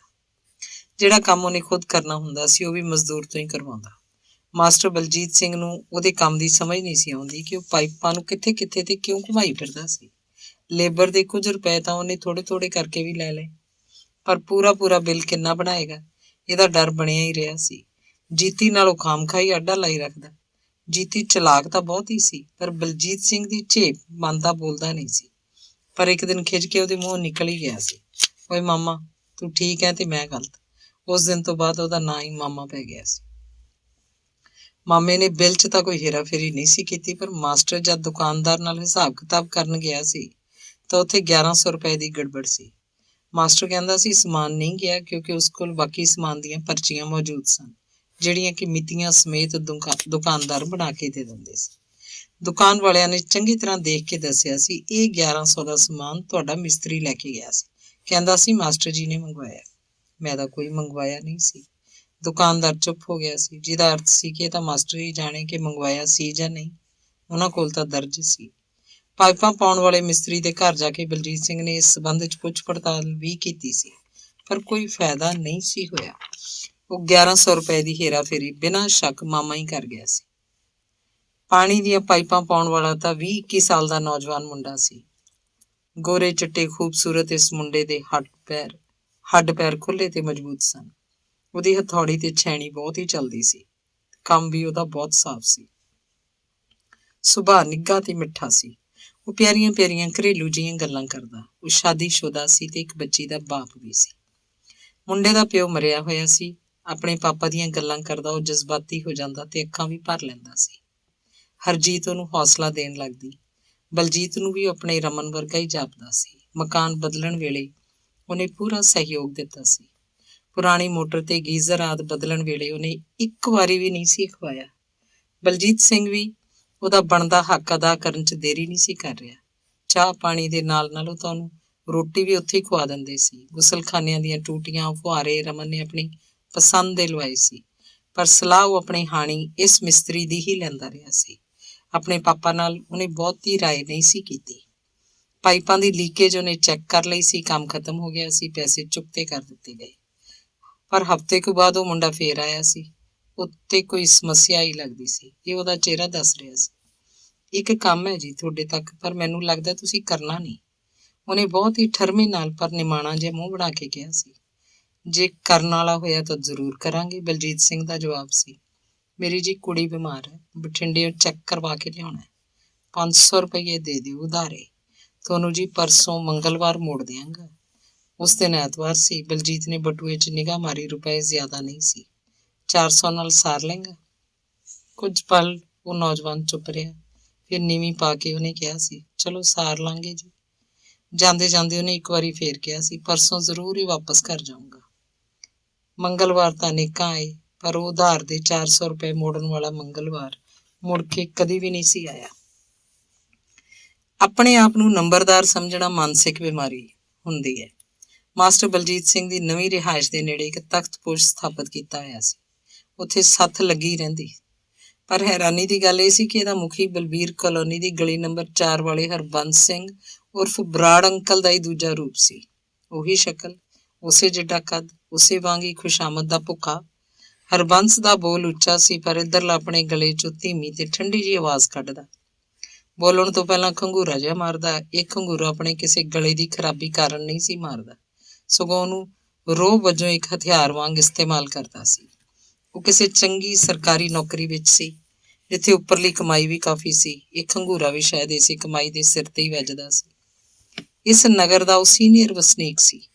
ਰਾਜਨੀਤਿਕ ਦਬਦਬਾ ਵੀ ਉਹਨੇ ਬਣਾ ਰੱਖਿਆ ਸੀ। ਨਗਰ ਨਿਵਾਸੀ ਜ਼ਿਆਦਾਤਰ ਕੰਮ ਉਹਦੇ ਸਲਾਹ ਮਸ਼ਵਰੇ ਨਾਲ ਹੀ ਕਰਦੇ, ਪਰ ਮਾਸਟਰ ਬਲਜੀਤ ਸਿੰਘ ਤਾਂ ਨਵਾਂ ਹੀ ਆਇਆ ਸੀ ਤੇ ਸੱਥ ਵਿੱਚ ਤਾਂ ਉਹਨੇ 1-2 ਹਾਜ਼ਰੀਆਂ ਹੀ ਲਵਾਈਆਂ ਸਨ। ਪਹਿਲੀ ਵਾਰੀ ਜਦ ਬਲਜੀਤ ਸਿੰਘ ਤੁਰਦਾ ਫਿਰਦਾ ਉੱਥੇ ਜਾ ਖੜਾ ਸੀ ਤਾਂ ਮੁਖੀ ਨੇ ਉਸ ਵੱਲ ਦੇਖਿਆ ਵੀ ਨਹੀਂ ਸੀ। ਸਤਿ ਸ੍ਰੀ ਅਕਾਲ ਬਲਜੀਤ ਸਿੰਘ ਨੇ ਵੀ ਨਹੀਂ ਸੀ ਕਹੀ। ਉਹਦੇ ਗੁਣਾਂ ਤੋਂ ਜਾਣੂ ਵੀ ਤਾਂ ਨਹੀਂ ਸੀ। ਅਗਲੀ ਵਾਰੀ ਜਦੋਂ ਮਾਸਟਰ ਨੇ ਗੇੜਾ ਮਾਰਿਆ ਸੀ ਤਾਂ ਮੁਖੀ ਦੇ ਨਾਲ ਫੱਟੇ ਤੇ ਇੱਕ ਹੋਰ ਆਦਮੀ ਬੈਠਾ ਸੀ। ਹਾਜ਼ਰ ਤਾਂ ਪਹਿਲਾਂ ਵੀ ਹੁੰਦਾ ਸੀ, ਪਰ ਪਾਸੇ ਜਿਹਾ ਬੈਠਾ ਬੀੜੀ ਤੁਖਾਈ ਰੱਖਦਾ ਸੀ। ਦਾੜੀ ਉਹਦੀ ਕਹਿਣ ਨੂੰ ਚਿੱਟੀ ਸੀ, ਨਾ ਉਹਨੂੰ ਕਤਰੀ ਕਿਹਾ ਜਾ ਸਕਦਾ ਸੀ, ਨਾ ਹੀ ਰੱਖੀ ਹੋਈ। ਮੁੱਛਾਂ ਉਹਦੀਆਂ ਹਲਦੀ ਰੰਗੀਆਂ ਹੋ ਗਈਆਂ ਸੀ। ਠੋਡੀ ਵਾਲੇ ਵਾਲਾਂ ਤੇ ਵੀ ਸਬਜ਼ੀ ਦੇ ਪੱਕੇ ਨਿਸ਼ਾਨ ਰਹਿੰਦੇ ਸਨ। ਚਿਹਰਾ ਉਹਦਾ ਕਮਜ਼ੋਰ ਜਿਹਾ ਸੀ, ਦੇਸੀ ਤੇ ਮੈਲਾ ਜਿਹਾ ਕਮੀਜ਼ ਪਜਾਮਾ ਪਾ ਕੇ ਰੱਖਦਾ ਤੇ ਤੁਰਦਾ ਵੀ ਥੋੜਾ ਜਿਹਾ ਲੰਗੜਾ ਕੇ। ਨਗਰ ਮੁਖੀ ਨੇ ਉਸ ਦਿਨ ਉਹਦੀ ਜਾਣ ਪਛਾਣ ਕਰਾਉਂਦਿਆਂ ਬਲਜੀਤ ਸਿੰਘ ਨੂੰ ਦੱਸਿਆ ਸੀ, ਮਾਸਟਰ ਜੀ ਆਪਣੀ ਕਾਲੋਨੀ 'ਚ ਨੰਬਰਦਾਰ ਹੈ। ਮਾਸਟਰ ਨੇ ਉਹਦੇ ਚਿਹਰੇ ਵੱਲ ਧਿਆਨ ਨਾਲ ਦੇਖਿਆ। ਉਹਨੇ ਹੱਸਦਿਆਂ ਕਿਹਾ ਸੀ, ਅਸੀਂ ਤਾਂ ਬਈ ਨਵੇਂ ਆਏ ਹਾਂ, ਸਾਨੂੰ ਤਾਂ ਹੁਣ ਤੁਹਾਡੇ ਵਰਗੇ ਨੰਬਰਦਾਰਾਂ ਦਾ ਹੀ ਆਸਰਾ ਹੈ। ਨੰਬਰਦਾਰ ਨੂੰ ਤਾਂ ਇਸ ਗੱਲ ਦੀ ਸਮਝ ਨਹੀਂ ਸੀ ਆਈ, ਪਰ ਜਾਣ ਪਛਾਣ ਕਰਾਉਣ ਵਾਲਾ ਪੂਰਾ ਖੁਸ਼ ਹੋ ਗਿਆ ਸੀ। ਉਹਦੇ ਖੁਸ਼ ਹੋਣ ਦਾ ਮਤਲਬ ਉਸ ਸਮੇਂ ਬਲਜੀਤ ਸਿੰਘ ਨਹੀਂ ਸੀ ਸਮਝ ਸਕਿਆ। ਇਹ ਤਾਂ ਉਹਨੂੰ ਬਾਅਦ 'ਚ ਪਤਾ ਲੱਗਾ ਸੀ ਕਿ ਅਸਲ 'ਚ ਆਪੂ ਬਣਿਆ ਇਹ ਨਗਰ ਮੁਖੀ ਆਪਣੇ ਆਪ ਨੂੰ ਨੰਬਰਦਾਰ ਕਹਾ ਕੇ ਖੁਸ਼ ਹੁੰਦਾ ਸੀ, ਤੇ ਜੇ ਕੋਈ ਅਜਿਹਾ ਵਿਸ਼ੇਸ਼ਣ ਨਾ ਲਾਉਂਦਾ ਤਾਂ ਉਹ ਸਿਰਫ ਗੁੱਸਾ ਹੀ ਨਹੀਂ ਸੀ ਮੰਨਦਾ, ਸਗੋਂ ਉਹਦਾ ਕੋਈ ਨੁਕਸਾਨ ਕਰਨ ਜਾਂ ਕਰਵਾਉਣ ਲਈ ਵੀ ਸੋਚਣ ਲੱਗ ਪੈਂਦਾ ਸੀ। ਆਪਣੇ ਆਪ ਨੂੰ ਸਰਦਾਰ ਅਖਵਾਉਣ ਦੇ ਉਦੇਸ਼ ਨਾਲ ਹੀ ਉਸ ਪੀਲੀਆਂ ਮੁੱਛਾਂ ਵਾਲੇ ਨੂੰ ਨੰਬਰਦਾਰ ਕਿਹਾ ਕਰਦਾ ਸੀ। ਉਹਦਾ ਚਮਚਾ ਨੰਬਰ 1 ਤਾਂ ਸੀ, ਨਾਲ ਚੌਕੀਦਾਰੀ ਵੀ ਕਰਦਾ। ਦਰਵਾਜ਼ੇ ਖਿੜਕੀਆਂ ਫਿੱਟ ਕਰਨ ਦੇ ਕਰੀਬ 2.5-3 ਮਹੀਨੇ ਲੱਗ ਗਏ। ਆਰੀ ਦੀ ਖਰਰ ਖਰਰ ਤੇ ਹਥੌੜੀ ਦੀ ਠੁੱਕ ਠੁੱਕ ਨੇ ਸਾਰੇ ਪਰਿਵਾਰ ਦੇ ਕੰਨਾਂ ਦੇ ਕੀੜੇ ਕੱਢ ਕੇ ਰੱਖਦੇ। ਮਾਸਟਰ ਬਲਜੀਤ ਸਿੰਘ ਤਾਂ ਹਾਸੇ ਹਾਸੇ 'ਚ ਮਿਸਤਰੀਆਂ ਨੂੰ ਇਹ ਵੀ ਕਹਿ ਦਿੰਦਾ, ਤੁਸੀਂ ਤਾਂ ਬਈ ਮੇਰਾ ਸਿਰ ਹੀ ਪੋਲਾ ਕਰਕੇ ਰੱਖਤਾ। ਪਰ ਮਿਸਤਰੀ ਸਨ ਕਿ ਨਾ ਅੱਕਦੇ ਨਾ ਥੱਕਦੇ। ਜਿਸ ਦਿਨ ਉਹਨਾਂ ਨੇ ਛੁੱਟੀ ਕੀਤੀ ਸੀ, ਜਿਵੇਂ ਸੁੱਖ ਦਾ ਸਾਹ ਹੀ ਆ ਗਿਆ ਸੀ। ਮੀਆਂ ਬੀਵੀ ਦੀਆਂ ਡਿਊਟੀਆਂ ਪਹਿਲਾਂ ਵਾਂਗ ਹੀ ਚੱਲ ਰਹੀਆਂ ਸੀ। ਲੱਕੜ ਦੇ ਕੰਮ ਦੌਰਾਨ ਤਾਂ ਵਾਰੋ-ਵਾਰ ਉਹਨਾਂ ਨੂੰ ਬਹੁਤ ਹੀ ਘੱਟ ਛੁੱਟੀਆਂ ਲੈਣੀਆਂ ਪਈਆਂ। ਗਰਮੀ ਦੀਆਂ ਛੁੱਟੀਆਂ ਹੋ ਜਾਣ ਕਾਰਨ ਬਹੁਤ ਹੀ ਸਹੂਲਤ ਹੋ ਗਈ ਸੀ। ਮਾਸਟਰ ਬਲਜੀਤ ਸਿੰਘ ਨੇ ਵੀ ਨਵੇਂ ਸਿਰਿਓਂ ਰੰਗ ਬਖੇਰਨੇ ਸ਼ੁਰੂ ਕਰ ਦਿੱਤੇ। ਮਕਾਨ ਬਣਾ ਲੈਣਾ ਉਸ ਵਾਸਤੇ ਇੱਕ ਹਲੂਣ ਦੇਣ ਵਾਲਾ ਤਜਰਬਾ ਸੀ। ਸਮੱਸਿਆਵਾਂ ਆਈਆਂ ਸਨ, ਪਰ ਖੁਸ਼ੀ ਤੇ ਸੰਤੁਸ਼ਟੀ ਵੀ ਤਾਂ ਮਿਲੀ ਸੀ। ਖੁੱਲ੍ਹਾ, ਸਾਫ਼ ਸੁਥਰਾ ਤੇ ਖੂਬਸੂਰਤ ਥਾਂ ਉਪਲਬਧ ਹੋ ਗਿਆ ਸੀ। ਆਪਣੀ ਕਲਾ ਨੂੰ ਹੋਰ ਵੀ ਵਿਕਸਿਤ ਕਰਨ ਦਾ ਮਾਹੌਲ ਤੇ ਮੌਕਾ ਮਿਲ ਜਾਣ ਦੀ ਪੂਰਨ ਆਸ ਬੱਝ ਗਈ ਸੀ। ਉਸ ਰਾਤ 8-8:30 ਵਜੇ ਬਲਜੀਤ ਸਿੰਘ ਕੁਝ ਅਜਿਹਾ ਹੀ ਕੰਮ ਕਰ ਰਿਹਾ ਸੀ। ਕਾਲ ਬੈਲ ਹੋਈ। ਬਲਜੀਤ ਸਿੰਘ ਬਾਹਰ ਨਿਕਲਿਆ। ਨੰਬਰਦਾਰ ਖੜਾ ਸੀ। ਤੁਹਾਨੂੰ ਜੀ ਸਰਦਾਰ ਜੀ ਨੇ ਬੁਲਾਇਆ। ਸਰਦਾਰ ਜੀ ਦਾ ਅਰਥ ਆਪਣੇ ਆਪ ਬਣਿਆ ਨਗਰ ਮੁਖੀ ਸੀ। ਕਿਉਂ, ਕੀ ਗੱਲ ਹੈ? ਉੱਥੇ ਤਖਤਪੋਸ਼ ਤੇ ਇਕੱਠ ਕੀਤਾ ਹੈ। ਕਾਹਦਾ ਇਕੱਠ? ਕੀ ਹੋ ਗਿਆ? ਤੁਸੀਂ ਜੀ ਉੱਥੇ ਪਹੁੰਚ ਜਾਓ, ਕੋਈ ਗੱਲਬਾਤ ਕਰਨੀ ਹੈ। ਨੰਬਰਦਾਰ ਅੱਗੇ ਚਲਾ ਗਿਆ। ਬਲਜੀਤ ਸਿੰਘ ਤੁਰਿਆ ਚਲਾ ਗਿਆ ਸੀ। 10-15 ਬੰਦੇ ਹਾਜ਼ਰ ਸਨ। ਕੁਝ ਫੱਟੇ ਤੇ ਬੈਠੇ ਸੀ, ਕੁਝ ਖੜੇ ਸੀ। ਸਰਦਾਰ ਜੀ ਨੇ ਬਲਜੀਤ ਸਿੰਘ ਨੂੰ ਸੰਬੋਧਨ ਕਰਕੇ ਕਿਹਾ ਸੀ, ਲਓ ਤੁਸੀਂ ਵੀ ਕਰ ਦਿਓ ਜੀ ਦਸਤਖਤ। ਸਾਰਿਆਂ ਨੇ ਕਰ ਦਿੱਤੇ ਹੈ। ਸਰਦਾਰ ਦੇ ਹੱਥੋਂ ਕਾਗਜ਼ ਫੜ ਕੇ ਬਲਜੀਤ ਨੇ ਪੜ੍ਹਨਾ ਸ਼ੁਰੂ ਕਰ ਦਿੱਤਾ। ਇਹ ਪੁਲਿਸ ਥਾਣੇ ਨੂੰ ਲਿਖੀ ਗਈ ਕਰਜ਼ੀ ਸੀ। ਉਹਨਾਂ ਦੇ ਹੀ ਮਹੱਲੇ 'ਚ ਰਹਿੰਦੀ ਇੱਕ ਜਨਾਨੀ ਦੀ ਸ਼ਿਕਾਇਤ ਕੀਤੀ ਗਈ ਸੀ। ਮਤਾ ਪਾਸ ਕੀਤਾ ਗਿਆ ਸੀ ਕਿ ਇਸ ਬਦਚਲਨ ਜਨਾਨੀ ਨੂੰ ਮਹੱਲੇ 'ਚੋਂ ਕੱਢਿਆ ਜਾਵੇ। ਇਹਨੇ ਸਾਰਾ ਮਾਹੌਲ ਖਰਾਬ ਕਰ ਰੱਖਿਆ। ਹੋਰ ਤਾਂ ਹੋਰ, ਨਗਰ ਦਾ ਹੀ ਇੱਕ ਬੁੱਢਾ ਵੀ ਠਰਕ ਭੋਰਨੋਂ ਨਹੀਂ ਸੀ ਹਟਦਾ। ਉਹ ਇੱਕ ਸੇਵਾ ਮੁਕਤ ਮੁਲਾਜ਼ਮ ਸੀ। ਨਿੱਕੇ ਜਿਹੇ ਘਰ 'ਚ ਇਕੱਲਾ ਹੀ ਰਹਿੰਦਾ ਸੀ ਤੇ ਆਪਣੀ ਸਾਰੀ ਪੈਨਸ਼ਨ ਇੱਧਰ ਹੀ ਖਰਚ ਰਿਹਾ ਸੀ। ਅਰਜ਼ੀ ਵਾਲਾ ਕਾਗਜ਼ ਬਲਜੀਤ ਸਿੰਘ ਨੇ ਵਾਪਸ ਕਰ ਦਿੱਤਾ। ਦਸਤਖਤ ਤਾਂ ਕਰ ਦਿਓ ਮਾਸਟਰ ਜੀ। ਸਮੂਹ ਦੇ ਸਾਹਮਣੇ ਬਲਜੀਤ ਸਿੰਘ ਨੇ ਸੁੱਕਾ ਜਵਾਬ ਨਹੀਂ ਸੀ ਦਿੱਤਾ, ਸਿਰਫ ਇੰਨਾ ਹੀ ਕਿਹਾ ਸੀ, ਕੋਈ ਗੱਲ ਨਹੀਂ, ਕਰ ਦਿਆਂਗੇ। ਦੁਬਾਰਾ ਸਰਦਾਰ ਜੀ ਨੇ ਵੀ ਕਿਹਾ ਨਹੀਂ ਸੀ। ਕੁਝ ਕੁ ਬੰਦਿਆਂ ਨੇ ਹੈਰਾਨੀ ਨਾਲ ਬਲਜੀਤ ਵੱਲ ਦੇਖਿਆ ਜ਼ਰੂਰ ਸੀ। ਇਕੱਠ ਖਿਲਰਨ ਲੱਗ ਪਿਆ ਸੀ। ਮਾਸਟਰ ਬਲਜੀਤ ਸਿੰਘ ਵੀ ਘਰੇ ਆ ਗਿਆ ਸੀ। ਇੱਕ ਅਧੂਰਾ ਚਿੱਤਰ ਪੂਰਾ ਕਰਨ ਲਈ ਉਹਨੇ ਕਲਮ ਚੁੱਕੀ ਸੀ, ਪਰ ਘਰ ਆ ਕੇ ਉਹ ਤੋਂ ਹੋਰ ਕੰਮ ਹੋ ਨਹੀਂ ਸੀ ਸਕਿਆ। ਰੋਟੀ ਖਾ ਕੇ ਉਹਨੇ ਸੌਣ ਦੀ ਤਿਆਰੀ ਕਰ ਲਈ ਸੀ, ਪਰ ਪਿਆ ਪਿਆ ਉਹ ਕਿੰਨੀ ਦੇਰ ਸੋਚਦਾ ਰਿਹਾ ਸੀ। ਉਹਨੂੰ ਜਾਪ ਰਿਹਾ ਸੀ ਜਿਵੇਂ ਸਾਰਾ ਮੁਲਕ ਹੀ ਗਲੀ ਨੰਬਰ 4 ਹੋਵੇ। ਧੰਨਵਾਦ।